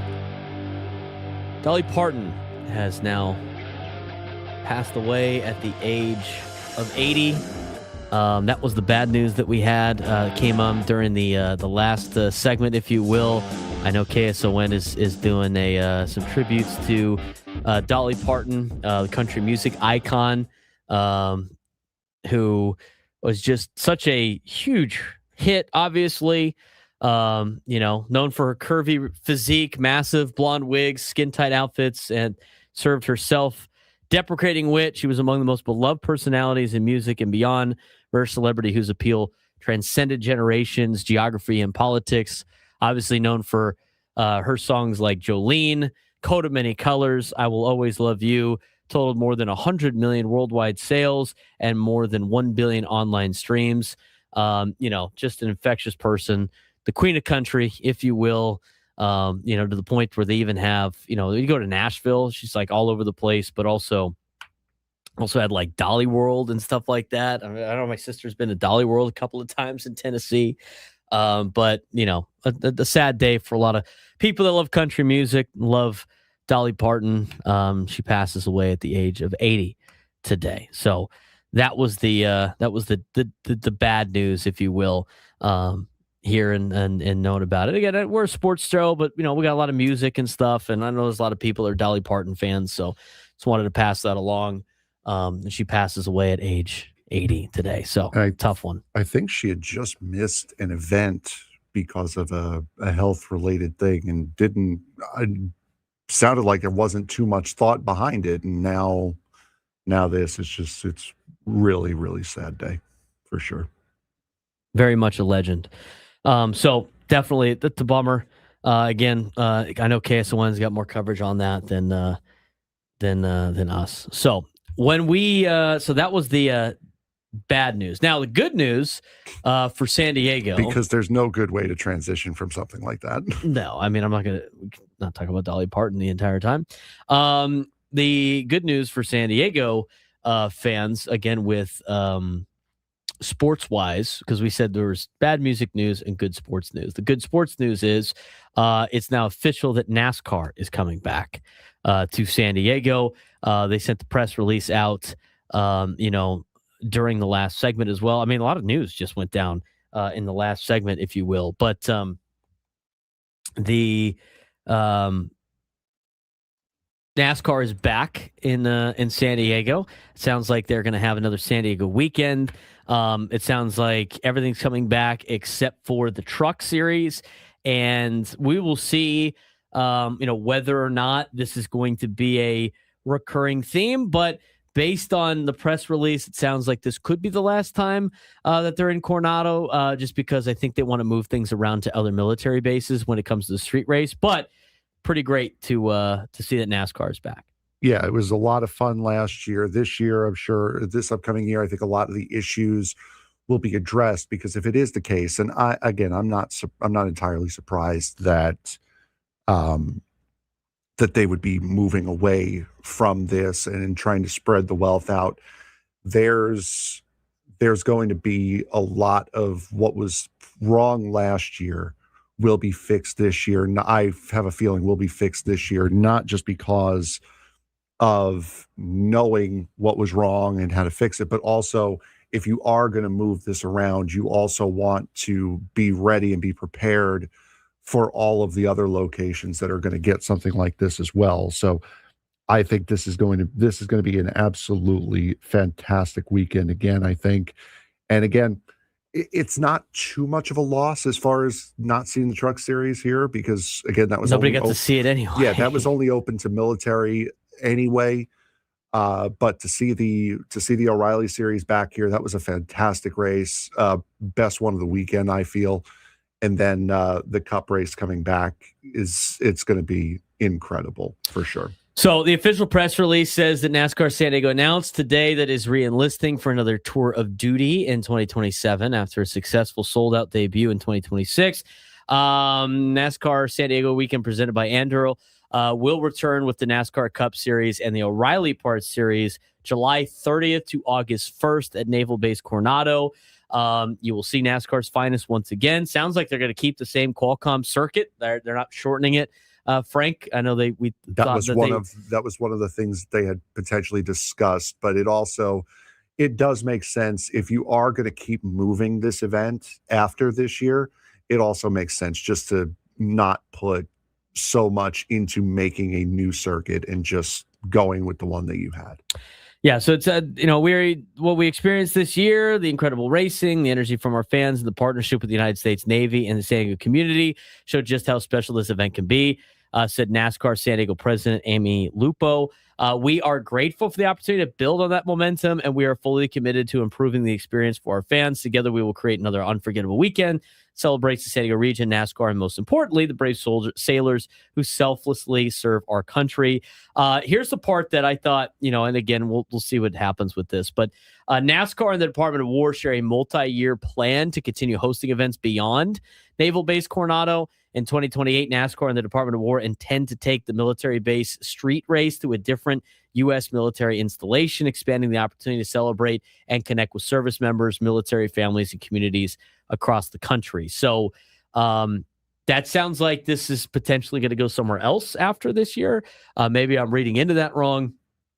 I know we're scheduled to have Mark Neville on, I think, later this week, to talk about some other things, but this is obviously something that's involved with Sports San Diego. But it's going to be Sunday, August 1st. The Cup Series street race will serve as the cornerstone event of the weekend. That will be broadcasted on TNT, True TV, and HBO Max. That will follow the O'Reilly Auto Parts Series street race on Saturday, July 31st. Which is going to air nationwide on the CW and the ESPN app. Tickets for both events will go on sale at a later date, but given the incredible demand, fans are urged to visit NASCARSandiego.com now to register for pre-sale opportunities. So it's good that they're coming back. I think that's the best news. I thought it was a great event. I'm looking forward to the next one. Yeah, 100%. And for what you said there about the about like a multi-year deal moving around, there is also very much a likelihood that they can come back. So they may go, but there's also a chance that maybe a couple years down the line, if they are going around different military bases across the country, there's also a high likelihood that one day they do return. So if that's the plan, fantastic, understandable. I'm selfish. I want to see it here all the time. But it's a great idea for sure. We have more than just one military base here. Yes. I mean, they could be moving to Miramar and then Pendleton. Could. Maybe those are the other two places. They want to find a market in Southern California after they sold Auto Club again. And then finally. Yeah. In the world of news that we all knew, but weren't ready to hear. Yeah, it's not fun. I find it interesting, though, like if they... I mean, I doubt they would have multiple. I mean, I know they have a couple of road courses on the circuit, but there is no Southern California stop.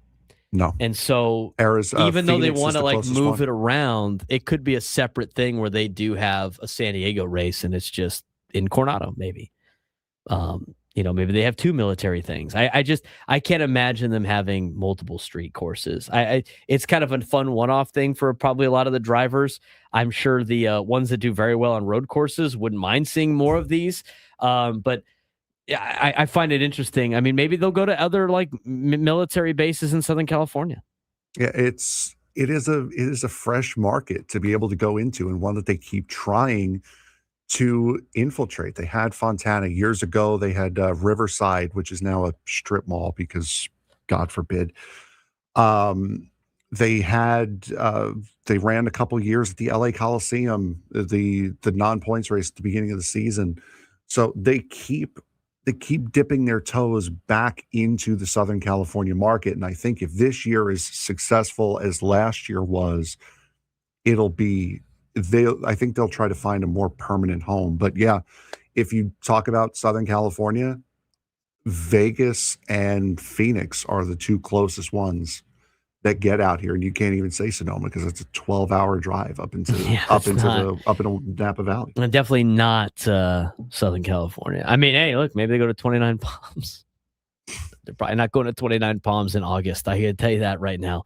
833-288-0973, 833-288-0973. When we come back, we'll dive back into the press conference from yesterday and some reaction on some of the things that José Feliciano and Kwanza Jones said during their press conference. We'll get to that next.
Broadcasting live for the Bill House Studios. We know how. No guests today, but they usually join us on the SDCCU fan hotline. It's not Big Bank Banking.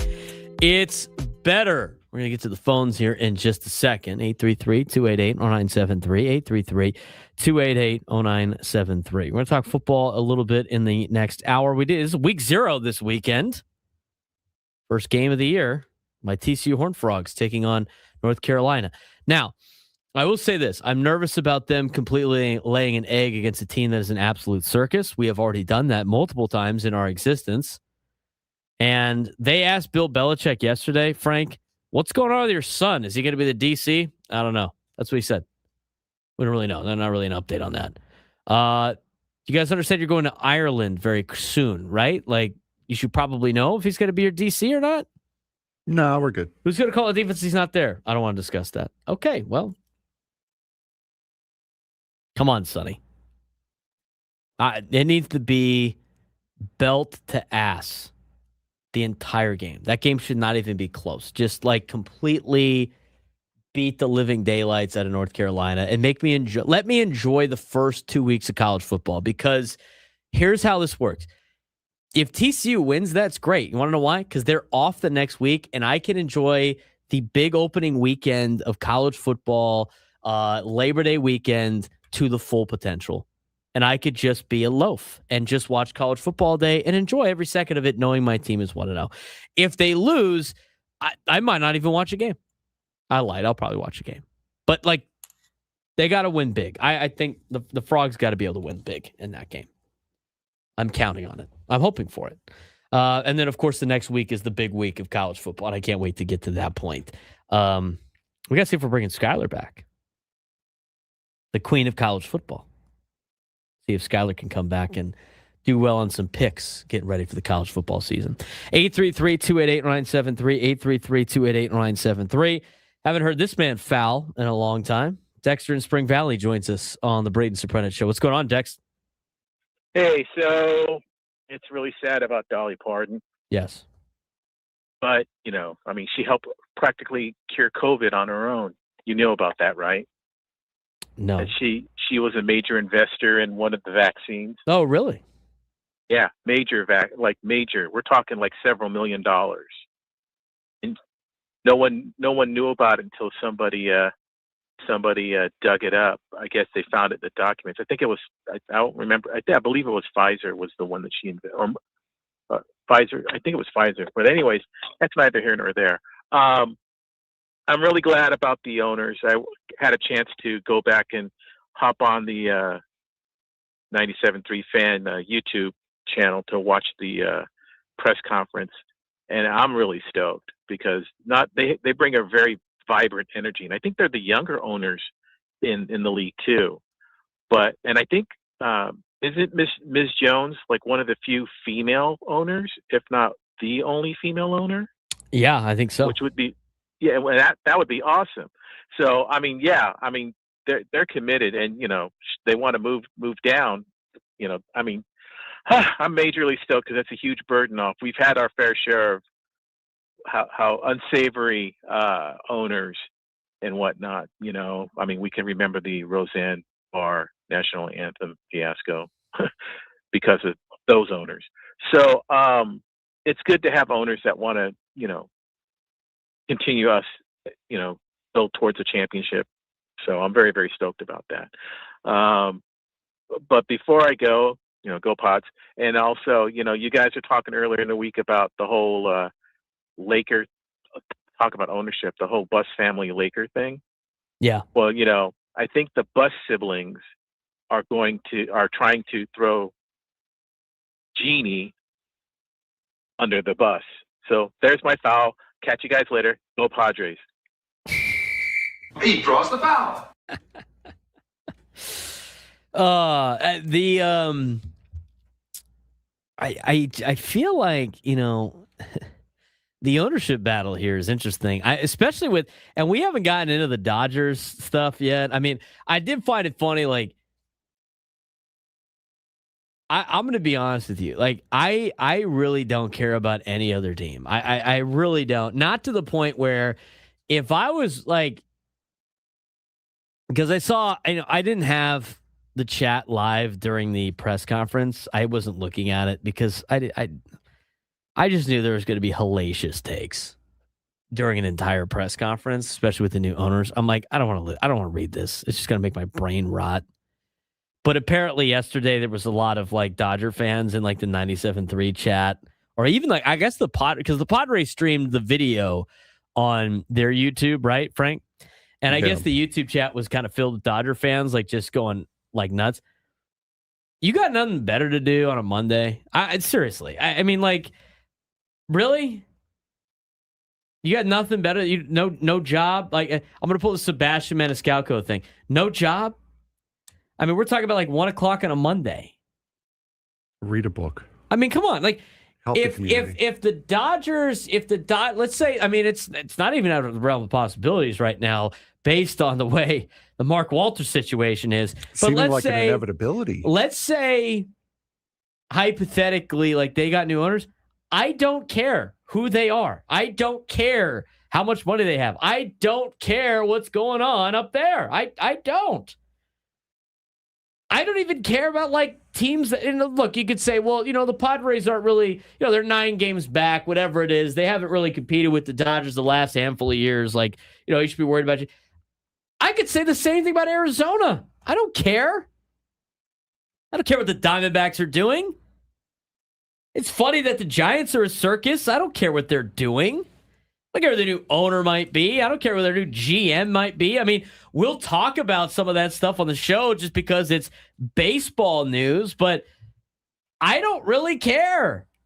I mean, this like weird obsession that a fan base has with another team that they apparently are not rivals with is hilarious to me. It's like, bro, get a job, get a hobby, go do something, go to the beach. Like, I don't get the point in this. I really don't. It's dumb. It's ridiculous. It's ridiculous.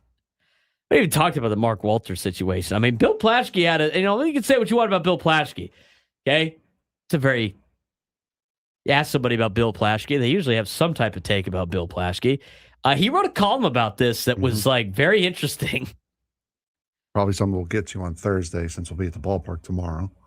Maybe get into it later on in the show today. Who knows? But Bill Plaschke wrote a very interesting column about the Dodgers and what happens with Mark Walter and what happens with, is Andrew Friedman going to stay? And if both of those guys leave, does Shohei Ohtani then use his opt-out to probably get more money on the open market?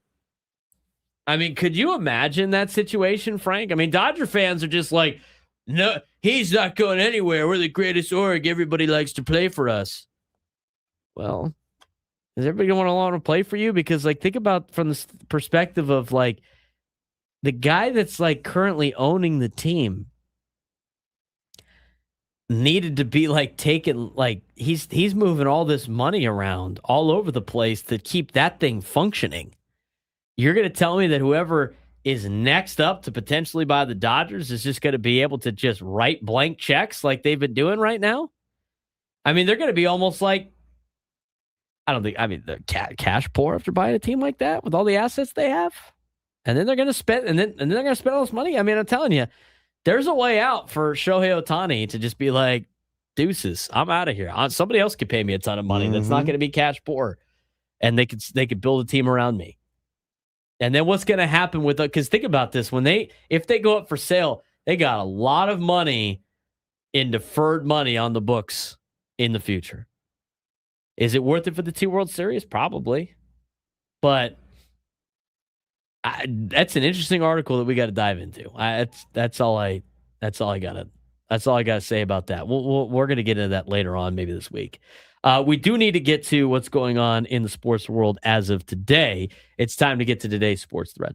You know that group chat? The one that's always blowing up with the biggest sports takes, debates, and breaking news? You got barbecue back there, and you didn't invite me? Yeah, we've got that too.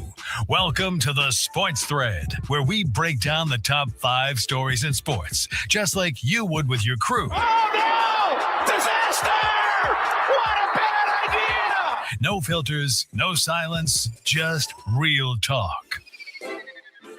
All right, Frank, what we got going on in the sports world today? We have the fun story that we didn't start off with yesterday because we were waiting for more information. Number 1.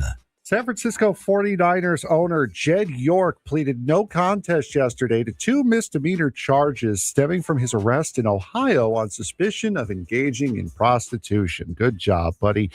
According to court records, York responded to an undercover online advertisement and allegedly arranged to exchange $140 for explicit activities before being arrested at the meeting location. As part of the plea agreement, the prostitution charge was reduced to disorderly conduct, while York also pleaded to possessing criminal tools. That's interesting. He paid Did you look up what that was? Nope. He paid one. It's not what you think it is. Like, they looked it up on the morning show. It could be like, the flashlight on your phone could be a criminal tool. Okay. Anything that like a screwdriver in his car, it could be a criminal tool. It's very vague. He paid $1,150 in fines and received 1 day in jail on each charge, with both days considered served because, of course, the Niners called it a legal matter that has been resolved. He sat there for 2 days. That's why it's okay. They counted those. He was in jail. That's in Ohio for 2 days. Okay, then that's fine. The Niners called it a legal matter that has been resolved. I'm glad you approve of the guy's punishment. Well, good. Let's ask Frank. Hold on, Frank. Does Frank Marchese in San Diego agree to this? You should. It will review it under the league's personal conduct policy. York has been the team's CEO since 2008 and majority owner since 2024, overseeing 3 Super Bowl appearances and construction of Levi Stadium. The NFL has a personal conduct policy for players, coaches, and owners, but should the league hold an owner to the same standard as everyone else? And if the NFL determines discipline is warranted, what should be an appropriate punishment? I don't know about that. I think this is more of a story about, like, bro, what are you doing? Yeah. Regardless, what's the NFL going to do? Like, suspend him? Like, fine him? I mean, he already got, like, he got his, punishment for the $1,000 fine and the $150, like, the disorderly, all that stuff. Like, whatever. That'll be handled in court. But, like, do owners ever get punished, really? What do you do? Not be able to watch their team? I mean, it's a very gray area. Let the courts handle, like, that side of things. I mean, this guy, I know he's from Ohio. This guy just filed a divorce with his wife in May of this year. And he is caught trying to pay for prostitution for $140 in East Palestine, Ohio? I mean, it was in like a trailer park in East Palestine, Ohio, that has a population of 4,700 people. This guy's worth billions of dollars. He is the owner of an NFL franchise. Like, there's other means for this guy to get what he is looking for. Like, a lot other means. When you're driving through, through Youngstown on the way down to East Palestine, Ohio, and you start rolling into this trailer park, which is not in a nice part of town, for $140. I mean, as you're like rolling through there, you're not like having second thoughts, Jed? I mean, come on, dude. Like, what? I mean, rich people, like, they amaze me all the time. I mean, like, what? It's the same thing with, like, what's his name? Kraft with the Patriots. $140? I mean, like, the risk reward, my guy. Like, really? This is just such a crazy story. So the guy files for divorce in May, and then he gets arrested a couple of months later for suspicion of engaging in prostitution for $140. It cost you, East Palestine, Ohio. It cost you $1,150 for $140 of activities that you didn't even get to appreciate. The guy can literally go to any place on the planet and just be like, I own the 49ers. Like, you know what I'm saying? He could go on a European vacation. I own the 49ers. I mean, like, what? It's baffling to me. Noon lunchtime hour when we come back.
New lunchtime hour on the Fan. He's Frank Marchese. I'm Braden Surprenant. It's the Braden Surprenant Show. Static is number one sports station, 97.3 The Fan. All right. I started to watch some of the Jeff Passan's got an hour on this Dodger thing. Started to watch, like, he's breaking down the deal, the TV revenue and all the money. You start adding the money up of, like, the money they're supposed to be paying in revenue sharing and what they're actually paying. I mean, it's like criminal. I mean, it's obviously not criminal. It just feels like that. I'm just using it as a phrase. But just like, again, it's funny that these national writers, Frank, continue to tell me how everybody can do what this team is doing, yet they have all these rules that allow them to, like, not have to follow any of the rules. Yeah, exactly. Special rules for special fools. Yep. Yeah. Mainstream media finally getting the TV deal situation figured out. I can't wait to see what happens with this. We're going to talk more about this later on when we can, like, fully dive into this. Because every time you think, like, here's my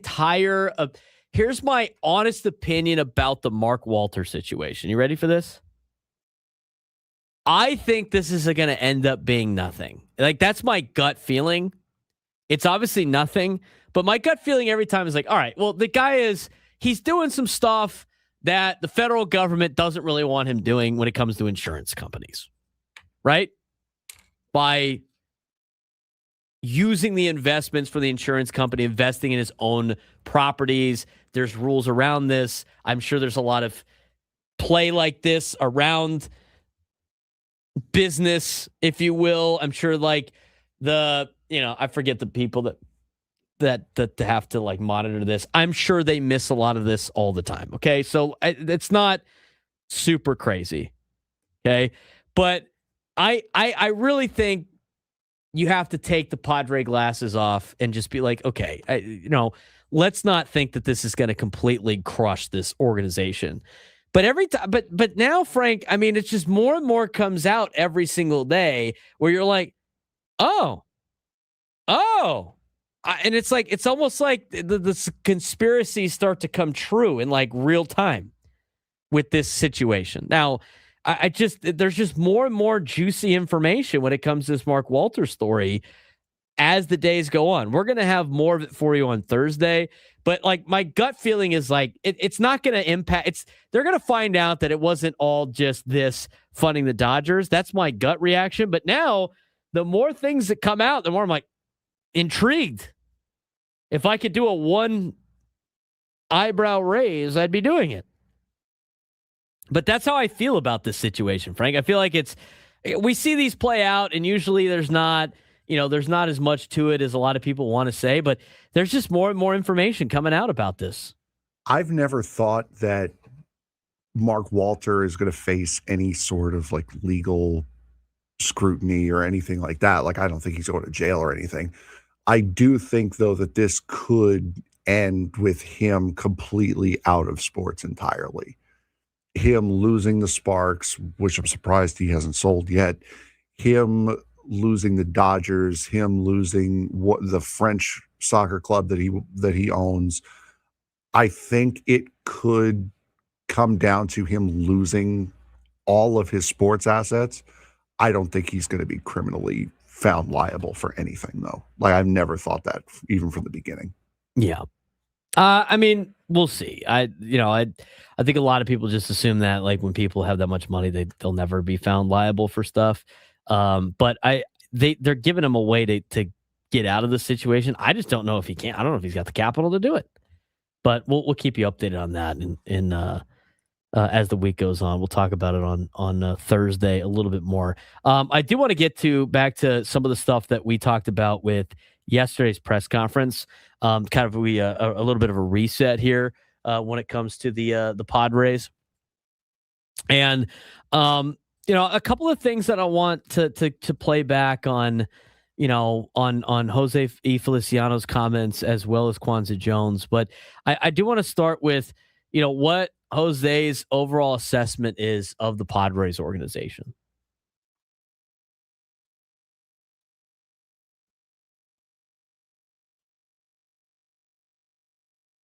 Oh, no. Oh, no. I have so many clips here. I'm trying to. Oh, yeah, it's always hard. This is unbelievable radio. I know. Yeah, great. This is not. It's a minute and 26 seconds if you're. Yeah, no, I know that, but it's. Oh, no. Did you delete that one? No, I shouldn't have. I took it out of our file, like where I saved them. All right. Well, Frank's working on that. Okay, there's a couple of things I also want to talk about. Okay, I got it. You got it? All right, Yes, here's Jose's overall assessment of the organization. First time, no questions. So first of all, I would just mention that, we have already experienced, kind of in the ownership of teams in some pretty significant leagues around the world. So we're not rookies from that perspective. We understand that. I think our first job is to learn a lot about the league, about the Padres, about the people in the organization. And I should say to learn and listen. Yeah. And then over time, I think we'll formulate, kind of obviously strong opinions about some things, and we'll defer to the experts and others. I think like any owner in any business, you must at some point, hopefully early on, establish a clear direction, clear goals. And then when we're deviating from that direction or goals, and at times life happens, you have to do that. We'll chime in. We'll provide additional direction and objectives. There'll be some decisions that will be intimately involved in the nitty gritty, and others that perhaps will delegate or be a little bit, kind of less intimately involved. But at the end of the day, kind of our job is to be good stewards of this team for this city and for the Baja communities, and to do that, with that long-term perspective that owners, multi-generational owners, need to have. I think that's a fair assessment. I mean, how much insight did they get on how this organization operates? They probably did not get that much. I'm sure they were in communication, but they're going to want to see the everyday operations of this thing, at least to the end of the season. And then I think a lot of the moves are going to be happening in the offseason. I really do. I think that's when you're going to start to see some of this stuff. The other thing I thought was interesting was the financial philosophy for the Padres going forward. I think this is kind of around the time that they talked about spending among their means, but I think obviously when you get new owners, you want to know how much money they're going to spend, because I think a lot of Padres fans don't want to go back to what it was like before the Seidler family took over, which I think is a legitimate concern to have. But I think they're in good hands. But with this new ownership group, we'll see. Let's hear from both of them on what their financial philosophy is on the Padres. I don't want to sound like the baseball executive here. We'll work with AJ, we'll work with Eric. We have been blessed with a team in a city that is supporting us in a way that is allowing us to invest back in that team, in the stadium, and that city. And we're committed to doing that. Mm-hmm. And again, I think we are going to live, within our means. And that could mean different things in different years. But again, we want to win. And we're going to continue supporting that goal in many different ways. And that means that at some moments, to use your phrase, we're going to be aggressive. Some people might look at that way. But we're always going to do it, kind of with keeping the long-term health of the team in mind. And I think those are things that we're going to balance, but we're thinking about this in not only next week or next series, we're thinking about this, in seasons, decades. And I think our commitment to this city and to this team is that we're going to continue to do that. And again, hopefully win along the way.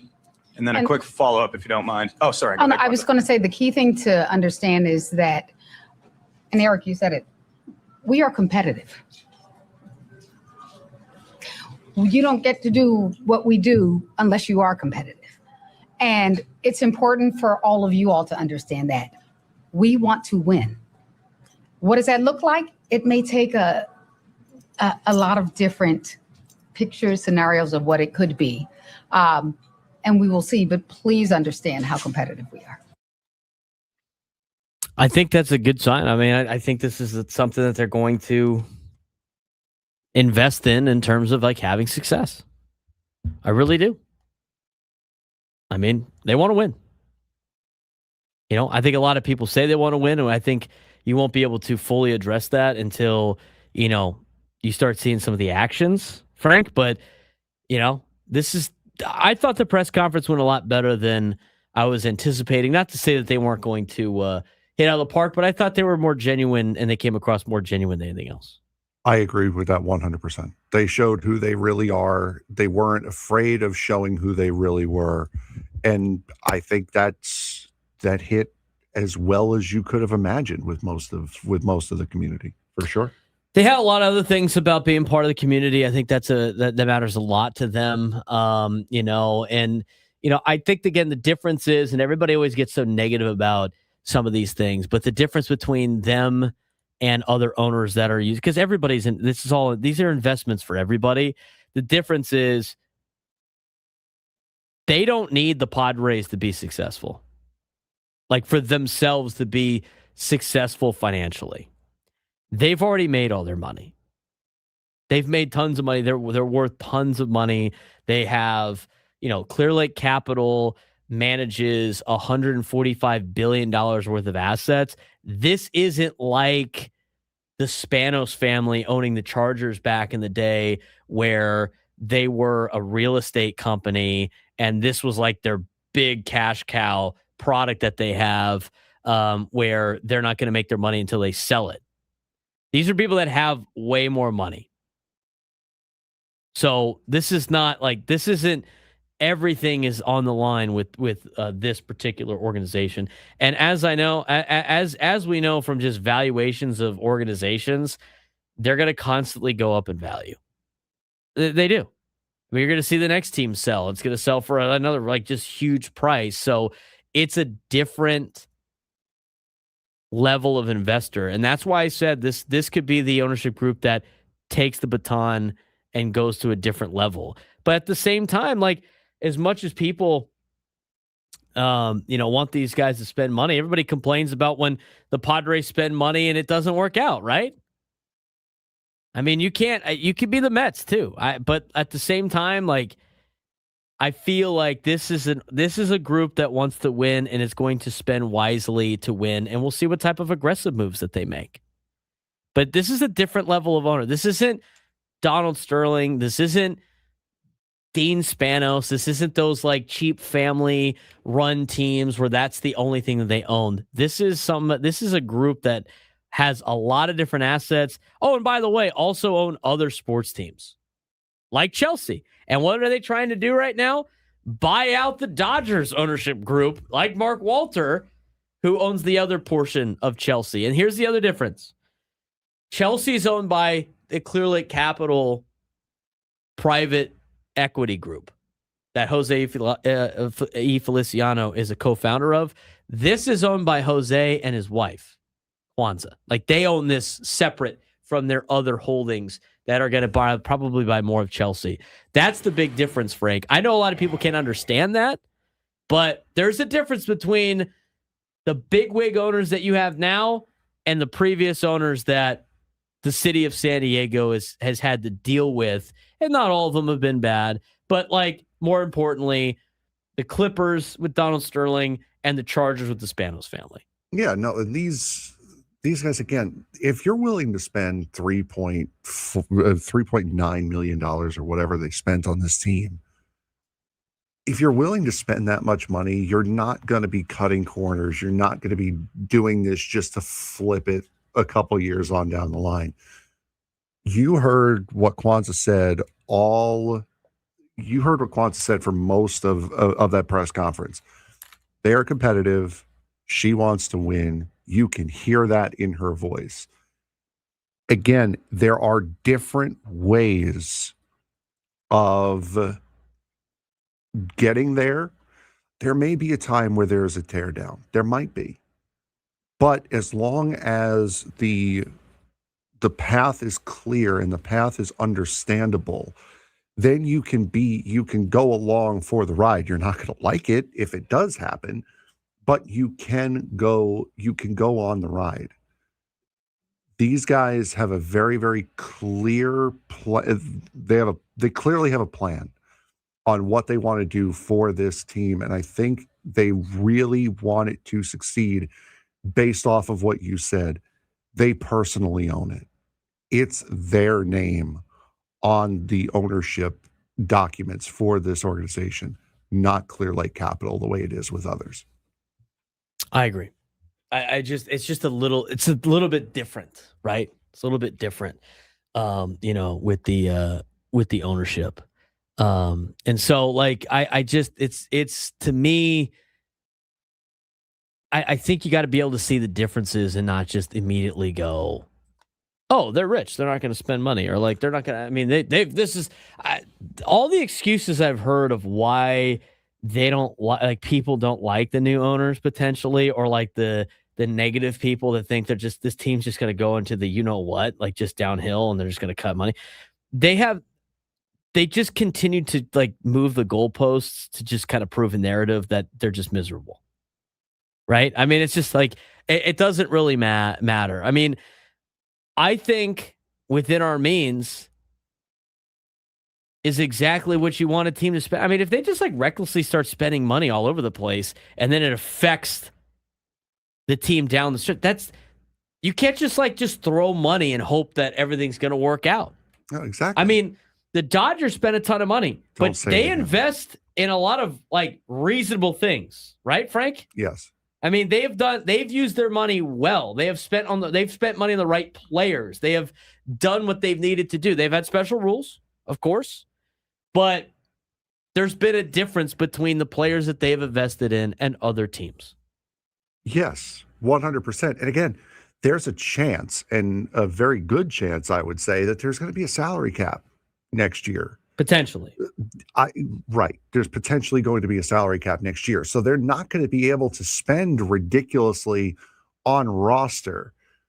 That also means that there's potentially more money freed up for them to buy around the margins and get more ancillary pieces, like bulking up the scouting department, whether it be minor leagues or amateur or professional. Bulking up on medical, bulking up on the spring training facility. There's a lot of other things that they can spend money on other than just the product out on the field. I think this team is, I liked the press conference from yesterday. I don't want to spend any more time on it. Obviously, I think, people have their own minds and they've made up what they want to believe. And the thing is you're never going to know until they start making moves, and you're not going to see this ownership make moves until probably the offseason, right? So until that point, it's going to be hard to say whether or not, they're here, for the good, the bad, whatever. The product will determine, I think, a lot of that and some of the moves that they make, and everybody will have their own opinion on it. But at this point, I'm encouraged by what I saw yesterday in the press conference. 100%. I think it's great. When we come back, college football. They are the gift that keeps on giving. It's usually circled around Lane Kiffin, and we got a couple of Lane Kiffin stories to get to when we come back.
All of our guests join us on the STCCU fan hotline. It's not Big Bank Banking. It's better. It's opening week this week. Opening week of college football.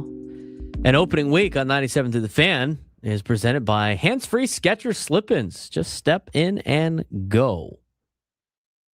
We got a prize actually for our midday sports standoff. I haven't gotten to that in a while. We need a contestant for that. 833-288-0973. 833-288-0973. If you could take me down in some sports trivia, you would be qualified for a chance at our grand prize, a pair of VIP tickets to Leonard Skinner at Del Mar Arena on September 24th. Tickets at cbfproductions.com. All right. What did Lane Kiffin do this time?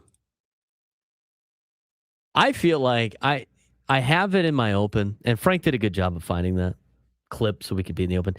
College athletics and really college football is the gift that keeps on giving. We had some interesting things happen over the weekend and yesterday when it comes to news about Ole Miss and Lane Kiffin.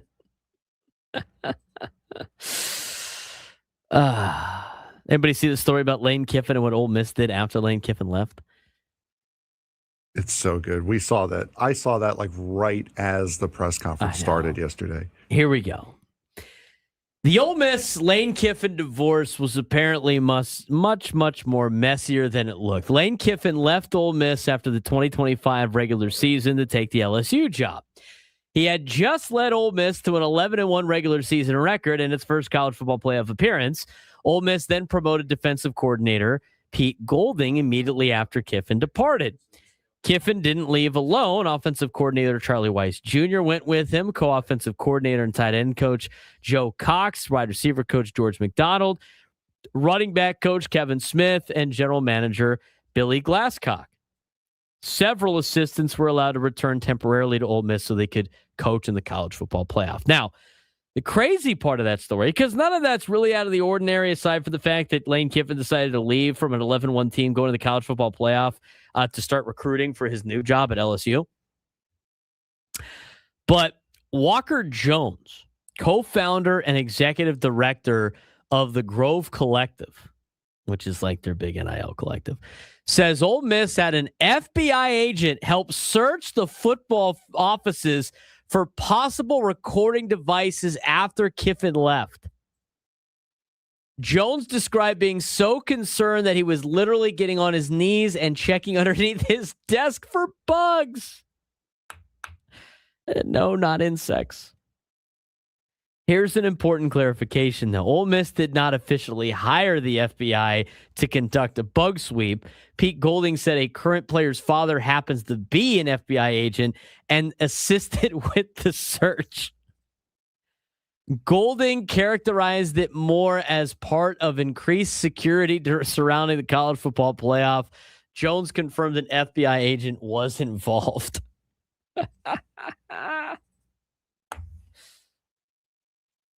Jones says Ole Miss was worried about losing players and information to LSU because so much of the coaching staff was moving to Baton Rouge. So they had two separate text threads. They had two different staff meetings. Coaches sometimes had to leave the room for meetings. They didn't want hallway conversations. They didn't want things written down. They didn't want information on grease boards. And the answer was because some of the people inside the building were about to become competitors at LSU. Jones says he spent several nights sleeping at the Manning Center while working around the clock to preserve the roster and program. I mean, everybody in the Ole Miss football office was like, oh, we don't really trust this Lane Kiffin guy. LSU still managed to take multiple Ole Miss players, right? There was a couple that they were able to grab. They also pursued Trinidad Chambliss and Keywan Lacey. But, despite all this, Ole Miss did have an incredible postseason. They beat Tulane 41-10 in the college football playoff first round. They upset Georgia in the Sugar Bowl, and they lost to Miami 31-27 in the semifinal. So they were able to do some stuff. But as that all is going about, by the way, Frank, that is the craziest thing that's some of the craziest stuff I've ever heard. I mean, this is what you got in college athletics now because of how dumb it is for these coaches to be able to leave before the end of the season because we don't have any rules in college football. This is the stuff you're trying to prevent, of course. But I could see why Ole Miss was doing this. I mean, did we honestly think, why would Lane Kiffin put recording devices all over the place? I mean, it's not like they're in the same division. If they were to do that, that would make this story even crazier. But talk about the paranoia from Ole Miss after Lane Kiffin leaves. They were searching the place for recording devices. It's your reputation that precedes you. I know. That's what it is. I mean, Lane Kiffin has been known to not be the greatest of individuals. So there you go. That's what you get out of it. It's absolutely hilarious. Rolling on the floor, holding my sides, hilarious that is the case. But I mean, that's your reputation precedes you, bud. That's what happens. And whether or not it's just pure speculation or if they did find something, it's what comes with having Lane Kiffin in your house.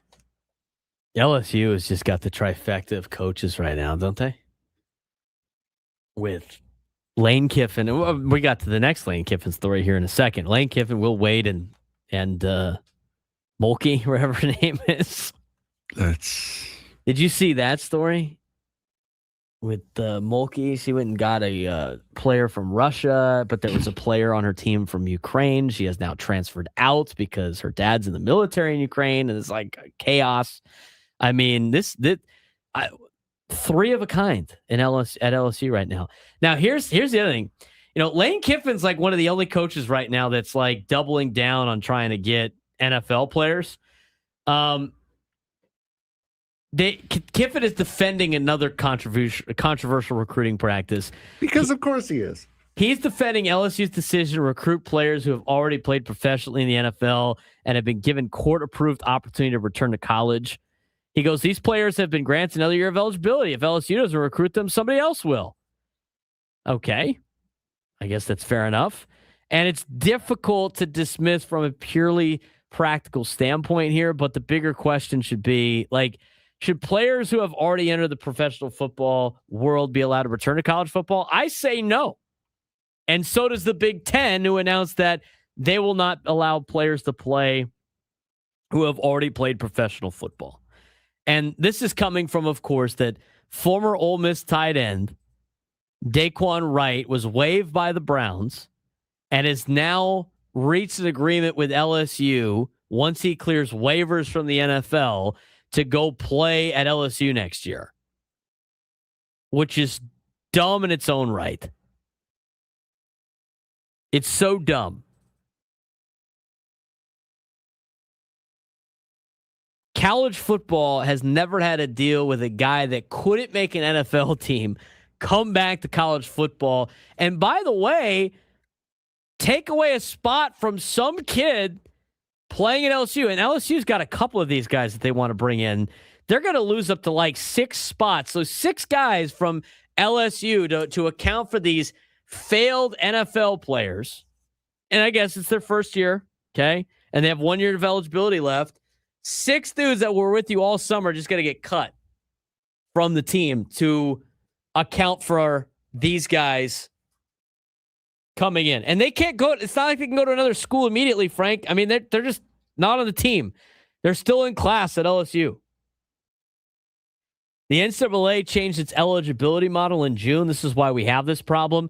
The new system allows athletes up to 5 years of eligibility within 5 years, but it didn't cover players who started college during the 2022-2023 academic year. So those players argue that they were improperly denied a 5th year. A Louisiana court, of course, it was the Louisiana court that handled this, right, Frank? LSU and Louisiana court. Oh, that's what LSU, Louisiana State. That's what that stands for. Of course. That's the court that decided to grant a temporary restraining order allowing 16 players to return to college and enter the transfer portal. I played 4 years. I want another one because we should be grandfathered into this. That's why Lane Kiffin says criticizing the players isn't fair. A judge ruled that way. They were granted another year. They're allowed to play. Come on. Do you know why the NCAA did not grandfather those athletes in? Did you hear their reasoning on why? Because the COVID year screwed up college athletics so bad, they didn't want to have to do that again. I think that's a fair reason why they didn't include that group. Yes. I think 100%. that's fair. Because you know what it did? It hurt a lot of high school kids. Yes. Like for every college kid or former college kid that you think you're helping, you are ruining it for a high school kid coming out of high school that's got nowhere to go. So just think about that. Now, the SEC has come together and they're like, oh, we shouldn't allow this. But the Big Ten finally ruled that they don't want to have this. As they said today, no NFL drafted or undrafted free agent signed players, anybody that has, been a part of professional football is allowed to play for the Big Ten. But now all you're going to get, Frank, instead of these organizations suing, or should I say these class action lawsuits suing the NCAA, guess who they're going to sue now? They're just going to sue the Big Ten. Yeah. They're going to sue the SEC, right? And they're not going to have anything to really go off of because you know what they don't have?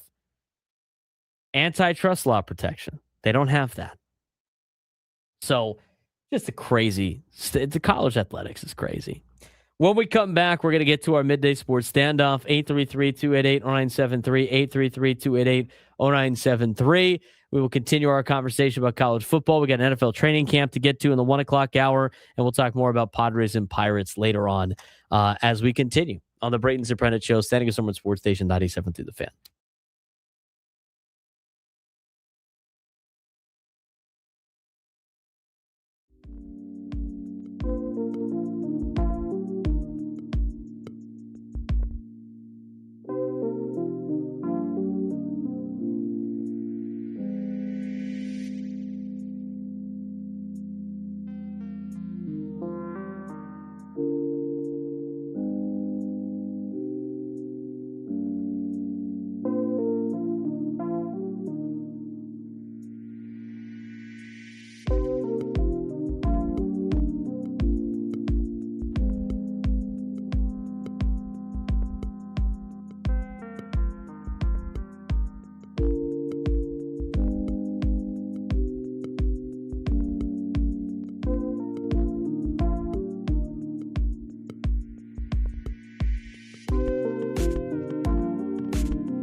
We're going to get back to our baseball conversation here in a little bit. And baseball coverage on 97 through the Fan is presented by Xfinity. Score the most reliable Wi-Fi. One price, 5 years guaranteed. Xfinity. Imagine that. He's Frank Marchese. I'm Braden Surprenant. It's the Braden Surprenant Show. Settings on Sports Station 97.3 The Fan. We got a lot to get to still in the Padres world. We're going to talk about the NFL training camp. We're going to get to our update on that. San Diego FC had a big weekend win over the weekend. We'll also get to, and we'll talk about Game 2 of Padres and Pirates to finish up the show. But before we move any further, we haven't done this in a while, and we have a new prize this month.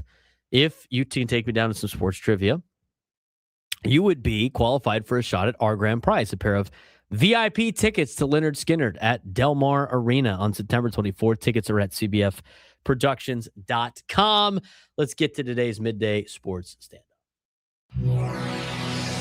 Welcome to Midday Sports Standoff on the Braden Surprenant Show. I can't believe what I'm seeing right now. The ultimate head-to-head battle where sports knowledge and quick thinking collide. No, it's no good. Are you kidding me, Mr. Contestants will go toe-to-toe with Braden in a sports trivia deal where every correct answer brings them closer to victory. Down the sideline! Wow! Unbelievable! But 3 strikes and it's game over. This is not Detroit, man. This is the Super Bowl. Can you outsmart Braden? The Midday Sports Standoff starts now.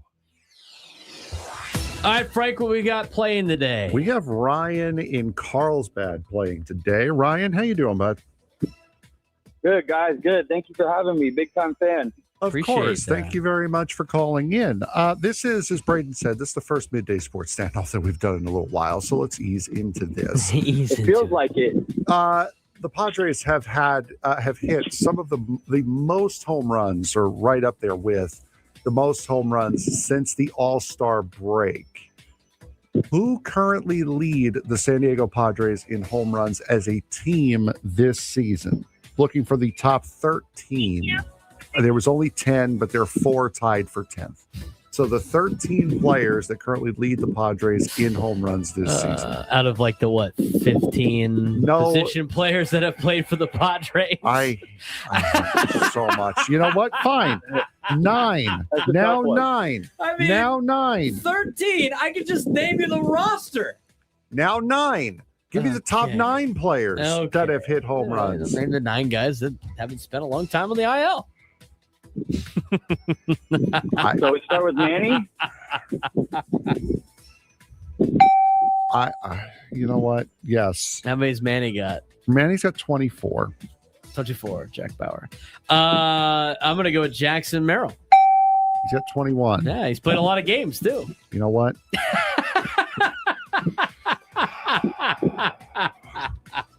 Brian.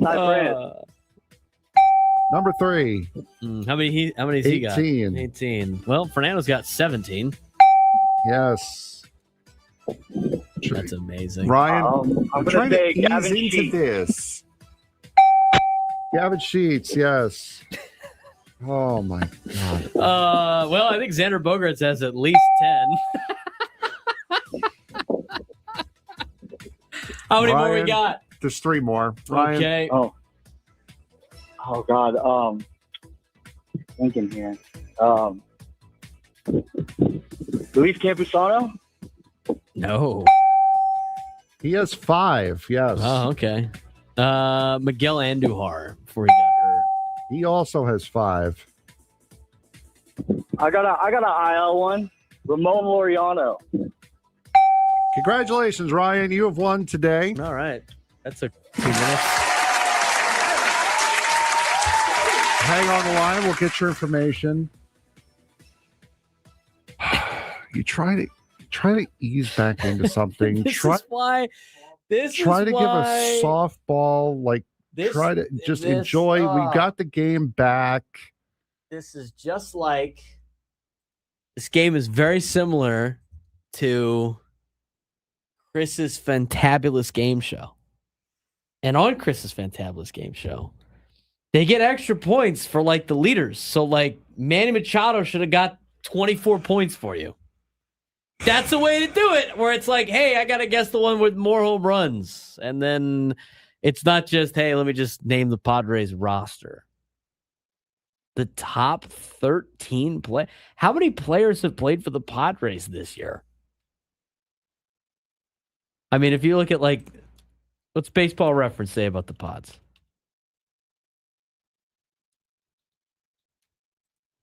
The top 13 home run hitters for the Padres this year. Again, as I said, it would have been top 10, but there were 4 that were tied for 10th, which is another thing you yelled at me over. Well, they would all be. They'd be. Why did you? I mean, you could have done the top 5. It's not enough, I guess. There have been a total of 18 position players that have played for the Padres this year. No, there's 18 players that have hit home runs. Yes. 19, 20, 21, 22, 23, 24. There's 24 with 24 position players to play for the Padres this year, and you wanted me to name, or us to name 9 of them. Did you say 13 originally? I did say 13 originally, okay, so but 9 of them. But originally 13 would have been more than half of the players that played for the Padres position player. Could have been tricky because there were players on that list that aren't currently on the team anymore, period. But, okay. That's fine. Yeah, the hard one was what? Nick Castellanos with his 4 home runs? Shut up. Oh, you really, easing into it. Yeah, absolutely. We were easing into it. That was the plan for today, was to ease into it, get a guy qualified to Vegas, something that we have not done in about a month or so. That was the goal of this. George in the YouTube chat wants to know why Yu Darvish is only getting $1 million on the contract this year. The $1 million is his signing bonus. He's on the restricted list, which means he's not getting paid. Who knows if he's getting paid off of that, like a side thing, if they made a deal, whatever. But when you're on the restricted list, you are not paid. So he's not getting his $15 million. That's not deferred or anything like that. I mean, who knows what the Padres made an agreement with if they did, but they've made no agreements with me. If he's on the restricted list, he doesn't get paid. Anyway. All right. Ease into it. What did Adam say the question should have been? Which Padres players have a home run total that is a prime number?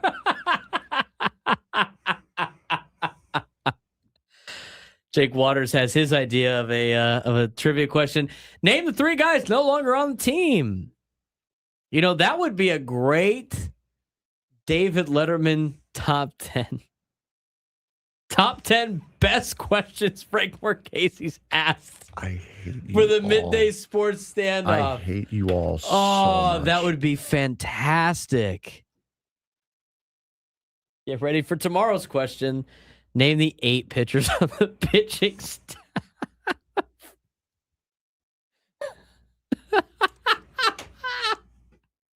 Adam's killing me, dude. Okay, that's fine. Name a Padres player whose home run total is divisible by pi. Okay.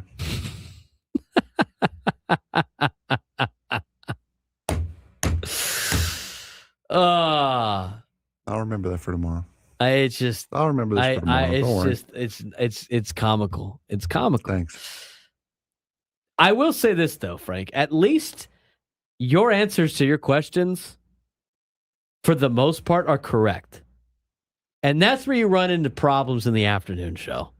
A lot of the time, they're not even right. Have you heard Chris vs. the Fans? I've been a part of it. Some of Scraby's answers. I've been a part of it.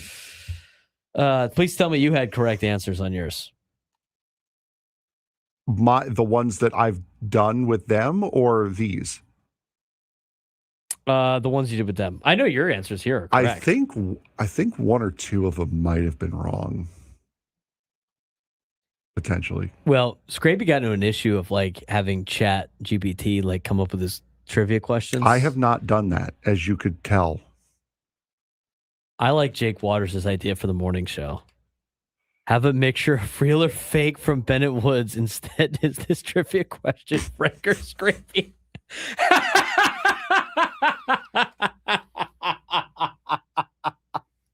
That actually would be kind of funny. Is this real or fake? Is this Frank or Scraby or fake? That would be pretty good. I think that'd be a pretty good one. I really do. Name a Padres player's home run total corresponds to an election year. 21 home runs equals 2021. All right, I've had my fun. That was fun. Are you having a good time? You don't seem as upset with this as you were about us saying that the sometimes you could spend a lot of money and it doesn't work out. The New York Mets. That has like made you more upset every single time. It has. You got anything else to say? No, I'm good. Frank's going to come up with just the most difficult question for Thursday's midday sports standoff. Like, name all the cities that the Padres have played in this year. That's not bad. They had to play an international game. I gave you one the other day that I thought was good, but obviously I can't come up with them because I know the answers. And I also didn't remember what it was. Here's a trivia question for you. Name I think it's 9. Name the 9 states that don't have That's what it was. An FBS football team. That's what it was. The 9 states that don't have an FBS. Or sorry, it's the 9. No, that's not what it was. It's name the 9 states that have only one FBS university. So, and the states that only have one FBS team. Now that's a trivia question. There's 9 of them. Jake Waters and Augie are probably just drooling right now, ready to answer some of those. It's not bad. Where's the is the outro music at 54? Oh man. Get the phone. Get Kyle up and moving. It's been a tough Tuesday for Frank. You know what? The best part is, though, you don't have I need money right now in the YouTube chat. Congratulations to Ryan in Carlsbad. He's going to see Leonard Skinner. Frank, we'll see you at you got to go to Adam's office in between. Talk to you. Hey, it's Scraby, and if little things in life annoy you, then you are going to like the Daily Gripe. I'll share my pet peeves with you, and I'll feel better about it. The Scraby Show, weekdays, 6 to 7 p.m. on 97.3 The Fan.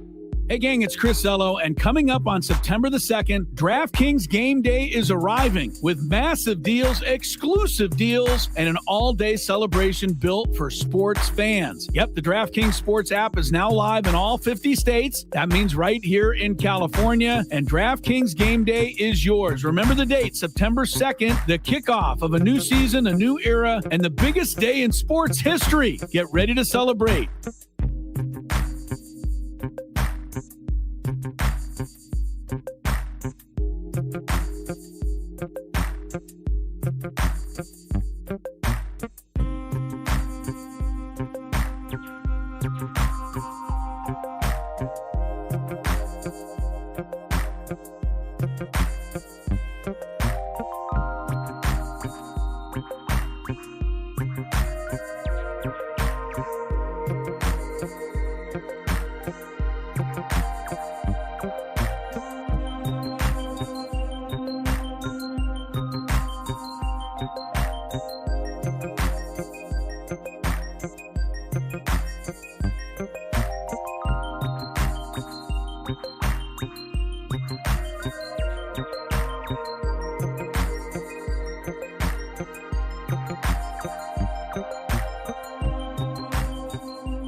Final hour of the Braden Surprenant Show, San Diego Sports Station 97.3 The Fan. We're going to get you our NFL training camp report in just a little bit. We're going to talk Padres baseball here as well. We are broadcasting live from the Bill House Studios. We know how.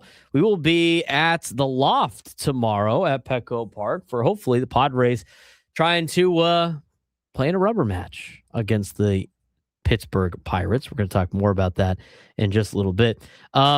I did see that the USD Soccer got some acknowledgement in the rankings. There's a couple of different rankings that they use for college athletics, especially for soccer. But top drawer soccer has San Diego Soccer number 1 in the country after knocking off Washington and having a good game against Liberty. So we'll let you know how they're doing throughout. But I will say this. I wanted to mention this when it comes to college football, because I had this question come up the other day. There are about, I think there's 9. 1, 2, 3, 4, 5, 6, 7, 8. I think there's 9. I think there's 9 schools or 9 states that have only one FBS school in it. As like a trivia question, would you like to play the game? Nah, I'm all gamed out today. 9 states with one FBS school in it.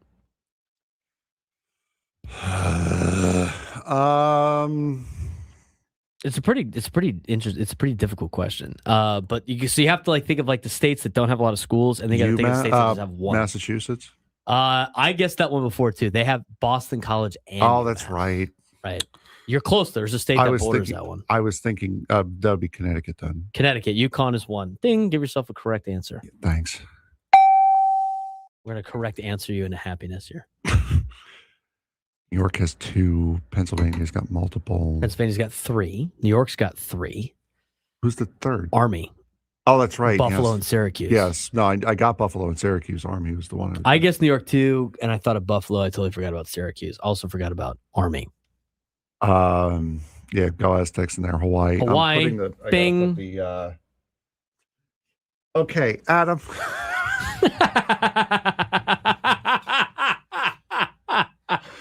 That's not a reason to cheer up. It's okay, Frank. Cheer up. The Mets played baseball today. Yay! Thanks. It's the Mets. Meet the Mets. Meet the Mets. Wyoming. Meet the Mets. Wyoming. Correct. Ding. You got 2 dings. You got Hawaii and you got Wyoming. Oklahoma's got Oklahoma and Oklahoma State. And Tulsa. Texas is, yeah. Texas has like 1,000. Yeah. Iowa State. Missouri State. North Dakota. North Dakota is correct. Just recently correct. Yes, as of this year, correct. Nevada. No. They've UNLV and who? Nevada. Nevada, Reno. Bordering state there, though. Idiot. I already got Wyoming, didn't I? There's another one. Well, Wyoming doesn't border Nevada. Boise. Boise for Idaho. Yeah. Idaho, yes, that is correct. You are missing 4. You're missing 4. There is one that Missouri State makes Missouri not Yes, one Missouri, of them. yeah. Ohio's got a bunch. Yes, they can make their own conference if they wanted to. Indiana's got a couple. Indiana's got 4. Notre Dame, Purdue, Ball State, and Indiana. Illinois. The only one I could think of for Illinois is the Illini. Northwestern's in Chicago. Yeah, that's also right. Northern Yes. Illinois as well. You're close, though.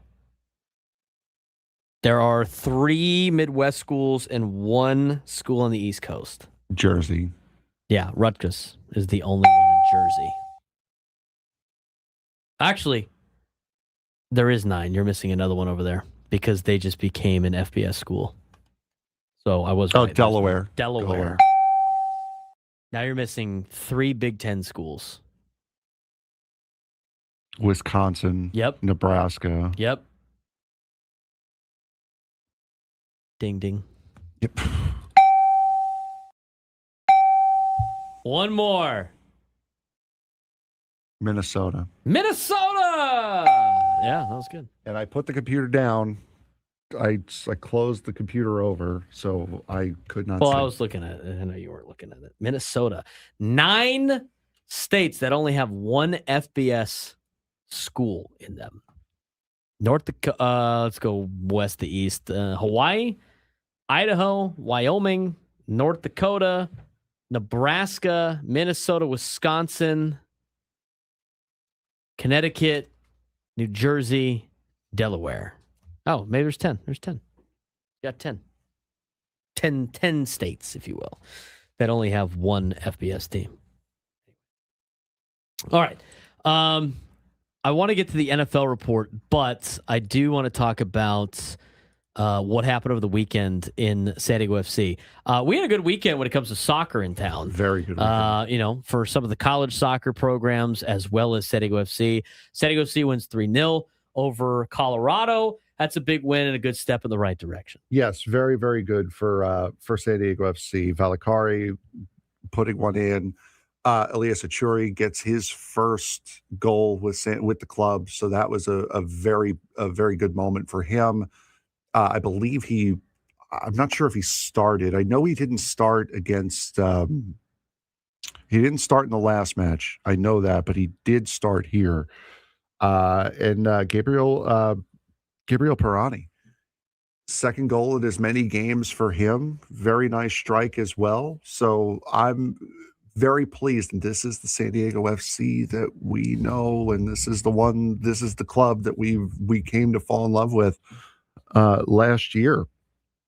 So for San Diego FC to kind of show that back, and they have been home They have been a home team.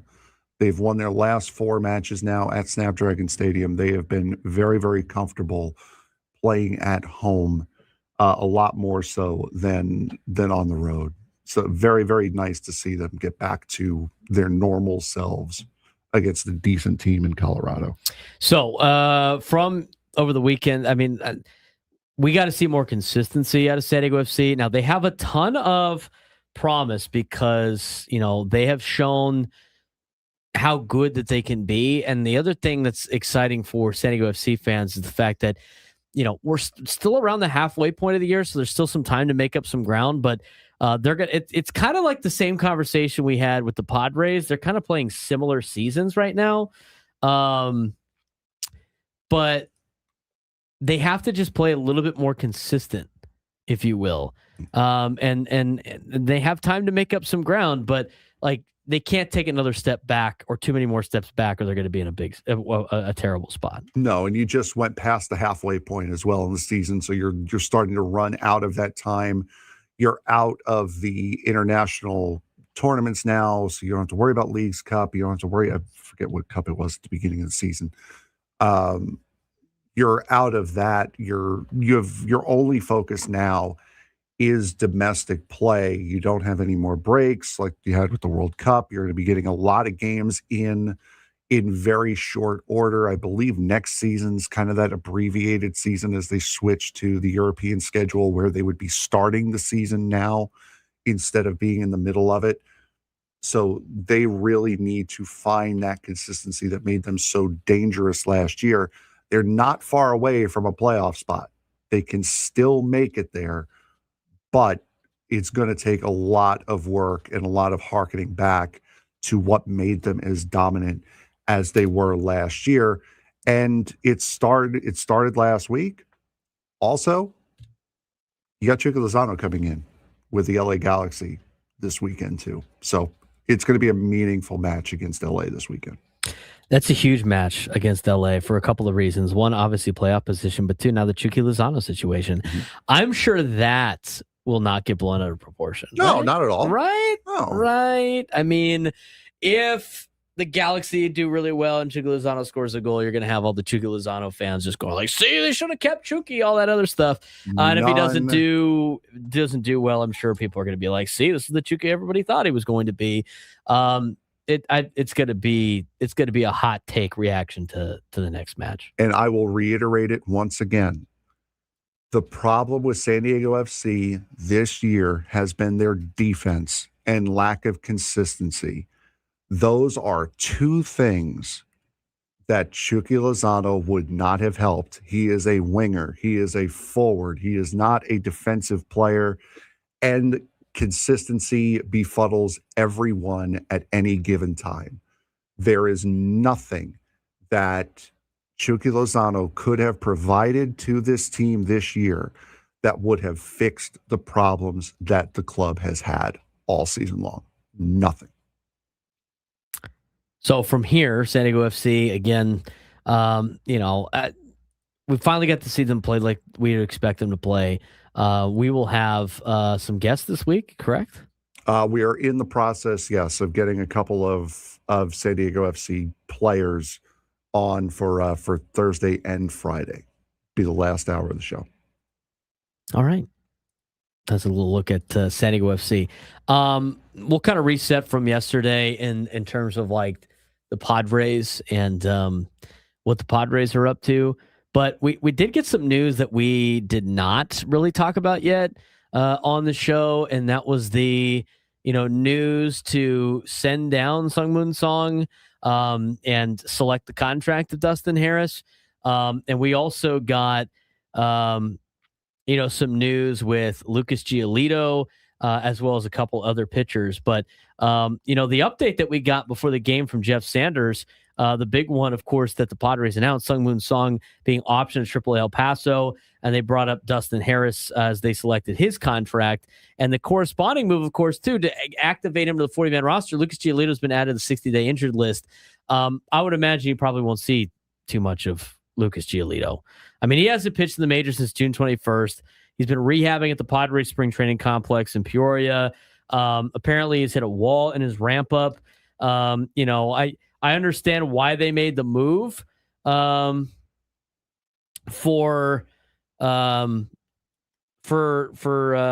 Song to go down. But interesting with the thrown in there of Lucas Giolito, I would imagine you're not going to expect him to be with the club later on this year. No, he is eligible to come off of that 60-day IL. It's not 60 days from when you're put on it. It's retroactive to the original date.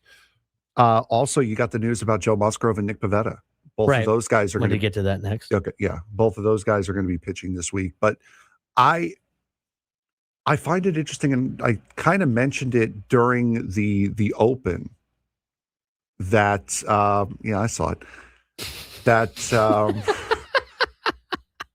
I'm surprised. Poor Frank. You know what you had to do with Sammy walking by and tormenting you, and then Adam just kind of walks by. Yeah, in the morning, Sam's here messing with me, pressing his face against the glass. Yeah, like and now Adam's having fun. Just a simple smile. He's just smiling. Yeah, I know. Where is the sign? Where is the sign that we used to have? Wild animals don't tap glass. Do not touch the glass when animals are at work. Jeez. All right, back to the Sungmoon Song. I'm surprised that Sungmoon Song wasn't sent down earlier. I know. Honestly, I mean, if you're gonna, he's been up all season now. He's had this same role. I'm not sure why now you make the decision instead of sending Jace Bowen down, for example. That's another outfielder. You don't have another infielder now.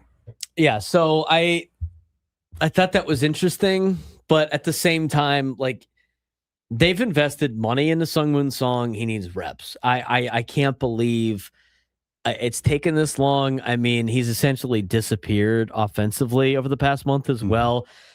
He's gone 2 for 26 since July 20th.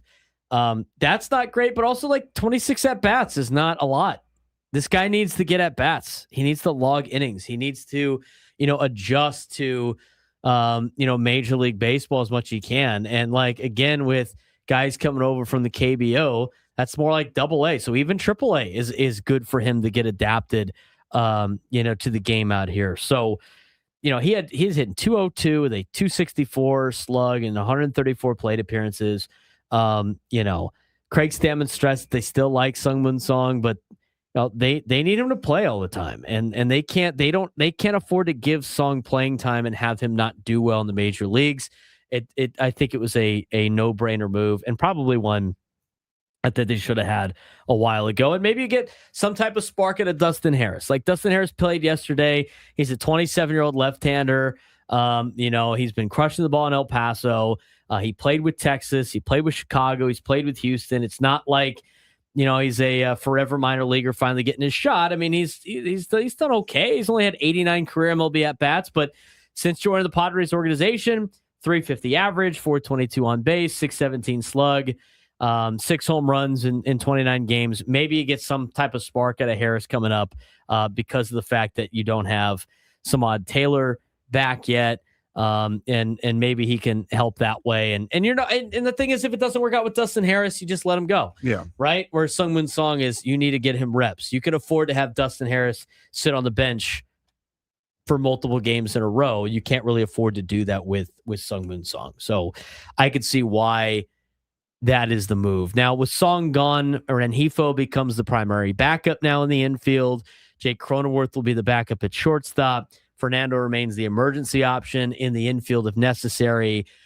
You have options there behind Song. I thought Song did a really good job defensively for the Padres up at the big league level, but they got to get his bat going. Yeah, what are those splits now? Everyone made such a big stink about Fernando's splits between right field and second base. I wonder what those are looking like now. Now that was a fun bit for us for a while.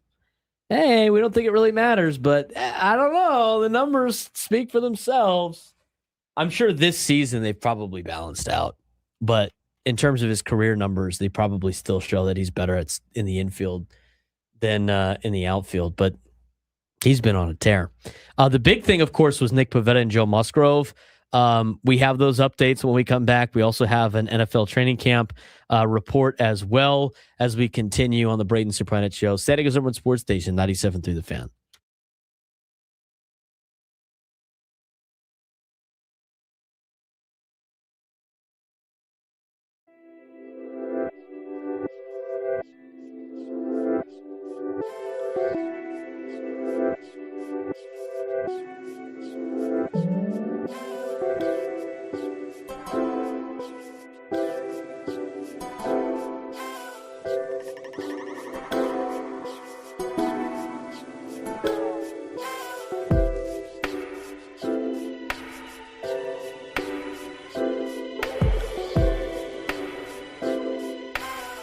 What's up, guys? It's Braden Surprenant. Before the season even kicks off, everyone is making predictions. Who wins the division? Who makes the playoffs? Who's lifting the trophy at season's end? On Kalshi, America's #1 prediction market platform, you can trade those predictions in a live market. The season is getting closer, and the playoff picture is already taking shape. Dallas currently trading at 52% to make the playoffs, meaning a $100 trade would pay out about $192 if Dallas clinches a playoff spot. And as the season gets closer, those probabilities can move in real time. On Kalshi, you're trading against peers in the live market, meaning there's no house, and as the probability changes, you can buy in and out of your position. Trade the draft pick, the game, and more on Kalshi. Download the Kalshi app. Use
all of our guests join us on the SDCCU Fan Hotline. It's not Big Bang Banking, it's better. He's Frank Marchese. I'm Braden Surprenant. This is the Braden Surprenant Show, San Diego's #1 sports station, 97.3 The Fan. We're going to talk about some news with the Padres pitchers here in a second, and then we're going to get to our NFL report. Okay, so the Song Harris transaction was kind of the headline of yesterday, but we did get some pitching updates that are obviously very important to the Padres' postseason hopes. Let's start with the Nick Pivetta situation. Nick Pivetta threw a bullpen on Sunday, and he is scheduled to resume his rehab assignment on Tuesday. I thought that was pretty significant news. I am not holding my breath when it comes to Nick Pivetta coming back and pitching in a Padres uniform.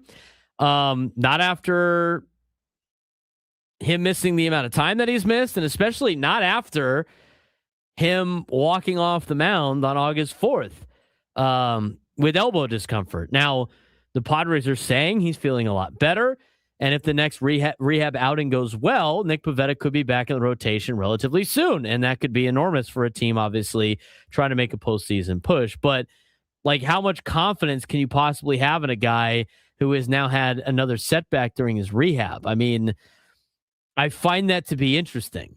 Did they say he was pitching today?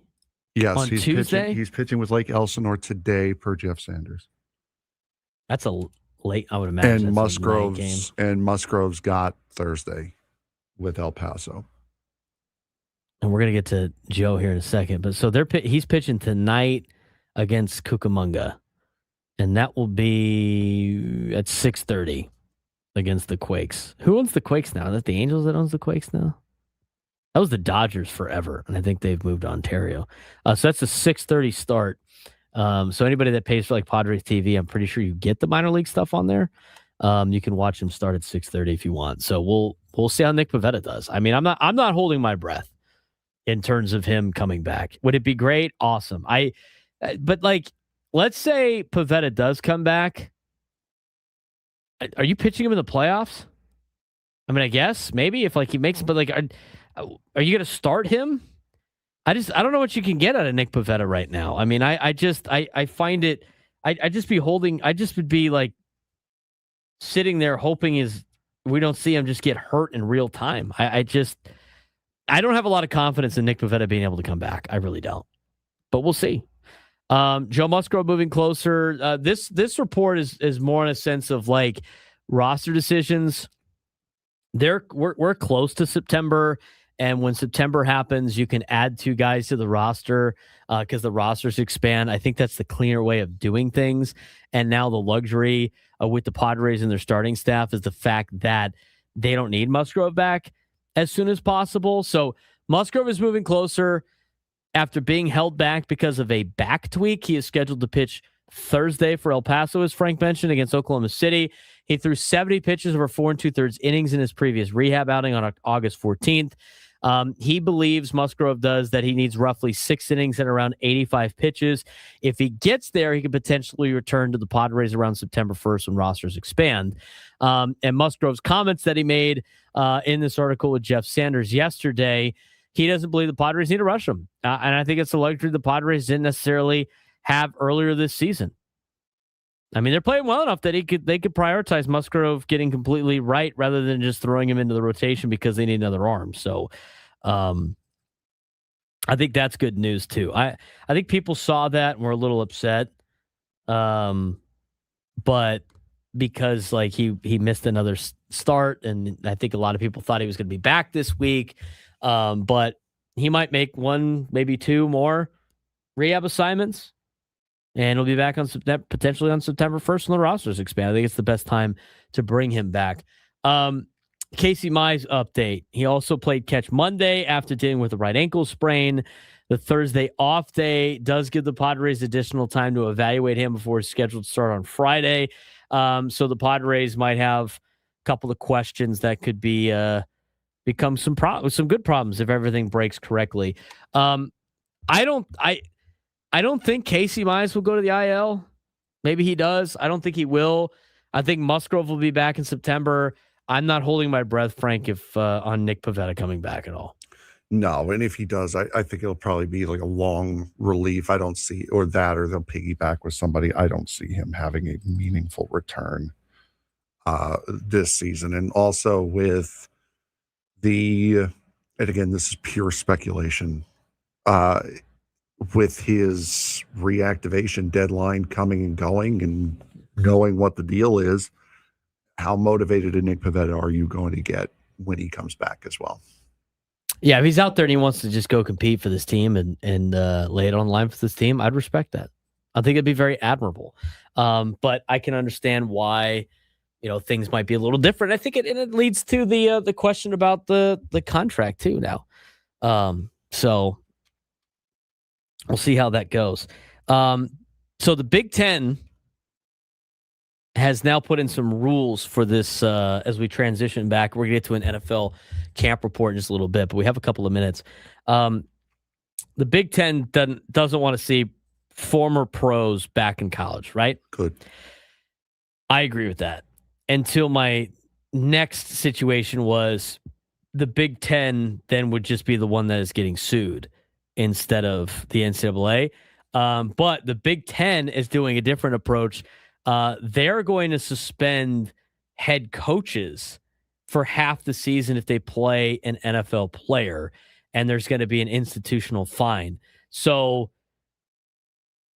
I think regardless if the Big Ten gets sued or not, so the schools they're going to start fining coaches and schools if they decide that they want to play these guys, even though they're eligible by the NCAA. The Big Ten's going to be like, yep, but you're going to have consequences if you play these guys. Yeah, exactly. So Big Ten schools can do this. However, it'll come at the cost of their head coach for 6 games and a monetary fine. Yeah, so the Big Ten rule banning NFL players is officially passed with unanimous faculty representative approval. The specific language of what's not allowed, according to Pete Thamel: underclassmen who declared for NFL draft and did not withdraw, any football player who signed a contract with the pro sports league, anyone who was officially on a professional roster. Those players can't play for the Big Ten. Even if they sue, right? Even if they sue the Big Ten and all that stuff to deem that they're eligible, the Big Ten is going to suspend a coach, the head coach, for half the season if they play an NFL player. Also, an institutional fine and punitive punishments. CBS first reported this. This is from Pete Thamel. Honestly, that's the best approach, because you can punish the coaches because they are employees and they did sign contracts and they are under contract in college athletics. I mean, at this point, that's not a, you know what? I think that's thinking outside the box. If you're the Big Ten, why are we constantly trying to rule these guys are ineligible? Why don't we just say, if you use these players who we deem you cannot use, regardless if they're eligible by the court of law or not, you're going to face some serious stipulations. Which is also, I mean, it's a way to keep them from getting consistently sued. And also it puts the onus on the team.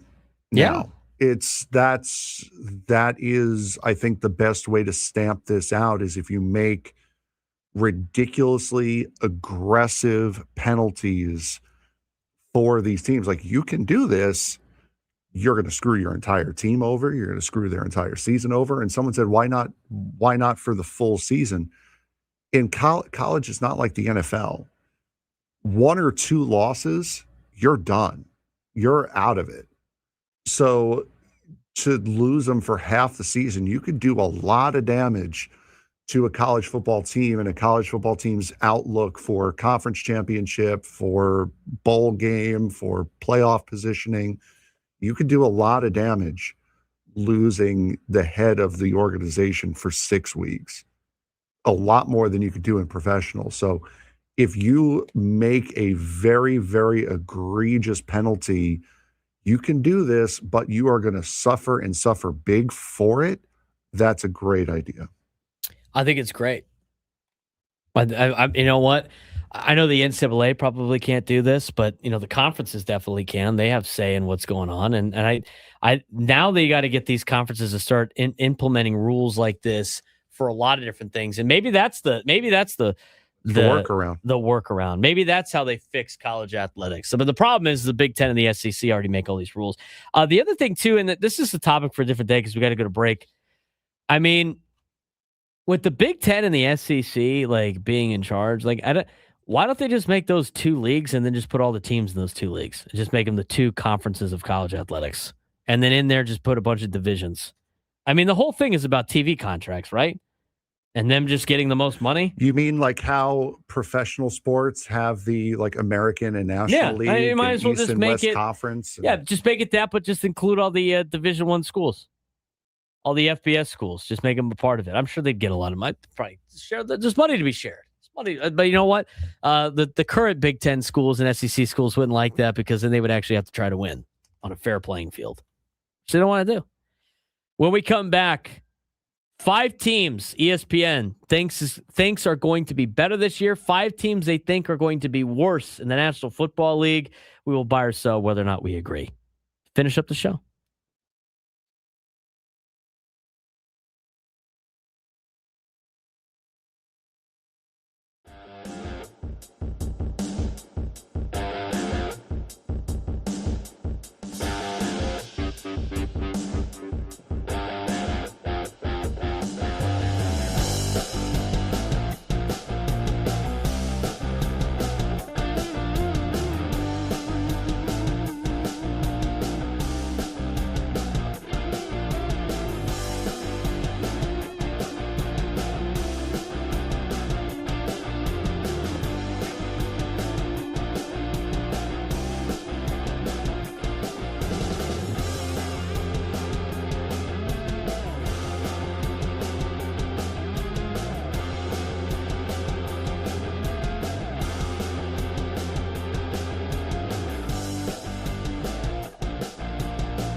Final minutes of the Braden Surprenant Show. We're going to take a look at stuff in the NFL and pass it along to Tony Gwynn Jr., Chris Ello, and Matt Scraby as he gets ready for Padres and Pirates.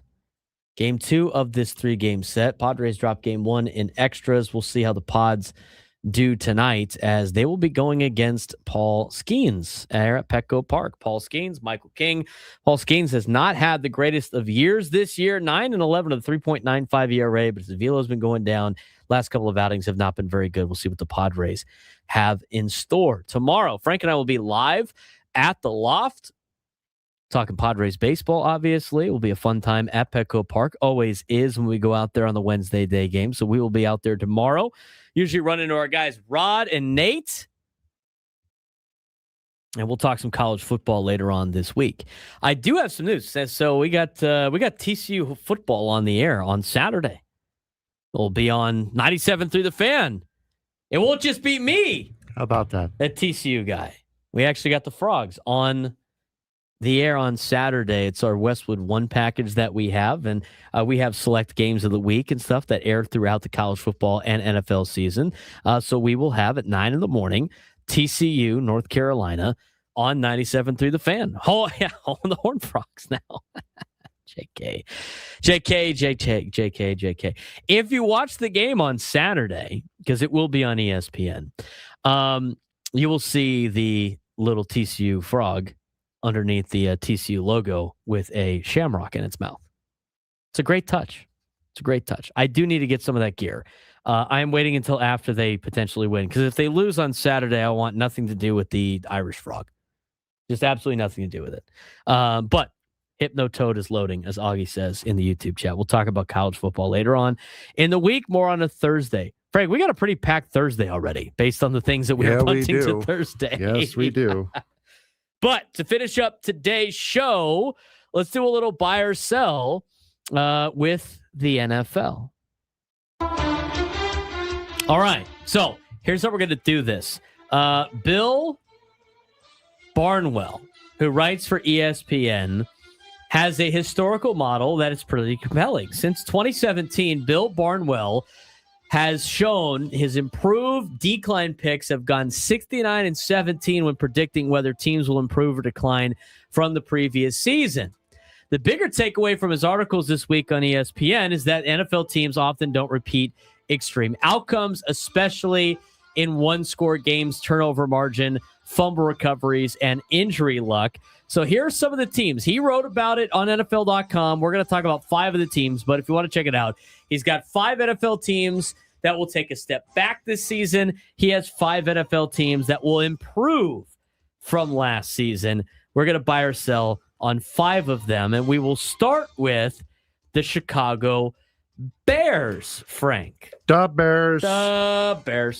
All right. So starting with the Bears, buy or sell the regression for the Bears. The Bears will win fewer than 11 games this season. This is probably the strongest regression argument of the list. Chicago went 11-6, but the formula screams this is difficult to repeat. Are the Bears actually a better team this year? Or are we making an 11-win season fueled by turnovers and close game magic a recipe for sustainable success? I think this is unsustainable for the Bears. I will buy the regression. I will sell the Bears in general. I mean, they had a plus 22 turnover margin, only 11 turnovers committed, fewest in the NFL. They recovered 66.7% of fumbles. This is all part of Barnwell's article. They went 7-4 in one-score games. Defense ranked only 27th in points allowed per drive when you remove the turnovers. Pass rush ranked 29th in pressure rate, projected 10th toughest schedule. And the fascinating part about this, Ben Johnson himself called Chicago the number 1 regression candidate. Their head coach said that. The counter argument to this, of course, the Bears don't need to duplicate last year's formula to have success. I mean, Caleb Williams could potentially take a major leap. Colston Loveland emerged. Luther Borden the third showed a lot of flashes. Roma Dunze should be healthier. And I like Ben Johnson as an offensive mind. So all of those are, I think, reasons why the Bears will be competitive this year. But I'm selling on the Bears. I don't think they're going to come close to the 11 wins that they won last year. They got the 10th toughest schedule in the league. Too much turnover and close game luck for them last season, including, how about their playoff game, right, against Green Bay? I mean, what a comeback that they had in that one. They were getting their ass kicked in that game. I think some of the luck runs out for Chicago. I don't think they're going to come close to the season they had last year. Next up, the Denver Broncos. The Broncos are buy or sell. The Denver Broncos. Buy or sell. The Broncos are still a 14-win team. This one might be one of the most uncomfortable ones because Denver looks built to repeat. They went 14-3, have Bo Nix entering year 3, and Jalen Waddle. Added Jalen Waddle and returned virtually their entire roster. I mean, some of the warning signs were laid out in the article. There are 9-2 in one-score games. Based on what Bill Barnwell has reported on over the last handful of seasons, it's that teams rarely ever replicate what they did in one-score games from the year before. Defense was the third healthiest in the NFL. I think that's a factor as well. You got to stay healthy. They're the fifth oldest team by snap weighted age. Their defense went from second in points allowed per possession through week 11 to 21st over the next 4 games. Offense actually dropped from 15th to 18th in points per drive. Nick still hasn't really taken the offense to the next level. He's coming off of an injury from last year, remember, in the playoffs. I don't think Denver's going to be bad. They're not a 14-win team again. I just think with the Chiefs, probably going to be a lot better than they were last year. The Chargers are going to be, I think, decent to better. I think the AFC in general is going to be a little bit more difficult for the Broncos to deal with. I just too many things have to go right for the Broncos to win 14 games. I'm selling that they're going to be that good again. Up next, the Detroit Lions. Detroit went from 15-2 to 9-8, but a lot of that decline came from things that are highly unlikely to repeat. If the Lions are healthy and simply move from historically bad fumble recovery luck towards an average team, as well as getting healthier, buy or sell, the Lions are back in the playoffs this year. I think the Lions are going to bounce back. I think not having Ben Johnson definitely hurt them a little bit. I think they will come back, back to where they were, though. They went 2-5 in one-score games. Again, teams usually don't replicate what they did the year before in one-score games. Just on the luck of the fumble recoveries, like we talked about. They were last in adjusted defensive games lost. They lost Brian Branch and Kirby Joseph to major injuries. They had the second easiest projected schedule this year. They still finished with a plus 68 point differential, and they get 6 games against the 8 worst teams in the NFL, according to Football Power Index on ESPN. I think that shows that I think just by some of those factors, the Lions are going to be a lot better than they were last year. I will buy that the Lions will be better and they will overcome the injuries and turnover luck that they had a season ago. I think that will start to normalize. A lot of this with the NFL, Frank, is schedule. First place schedule versus the last place schedule. Teams usually have a lot of success when they're coming off of playing a last place schedule. I think that's what's going to happen for the Lions. They're going to play a little bit better of a schedule. I think it's going to impact where they're at the end of the season. So I will buy that they will be back in the playoffs this year. Up next to the New York Football Giants. The Giants were 4-13 last season, but their point differential suggested a 7.1 win team. They also went 1-6 in one-score games and lost 4 games in which they had a 90% or more percent win probability in the fourth quarter. Buy or sell, the Giants have a playoff team this year. I buy that. You probably don't because you're a Giants fan. I buy it, though, because I think John Harbaugh is going to turn that culture around. I believe in Harbaugh. The two that I don't necessarily entirely believe in are the goobers in the backfield on offense. No, Cam Scatterbo. I think Jackson Dart did fine last year. He and now, did fine. But now he did fine without Malik Neighbors, who missed most of the year. Malik's back. I think the 4 offensive pieces are going to be a lot better. They were on the field together for 60 snaps total. That's a huge difference.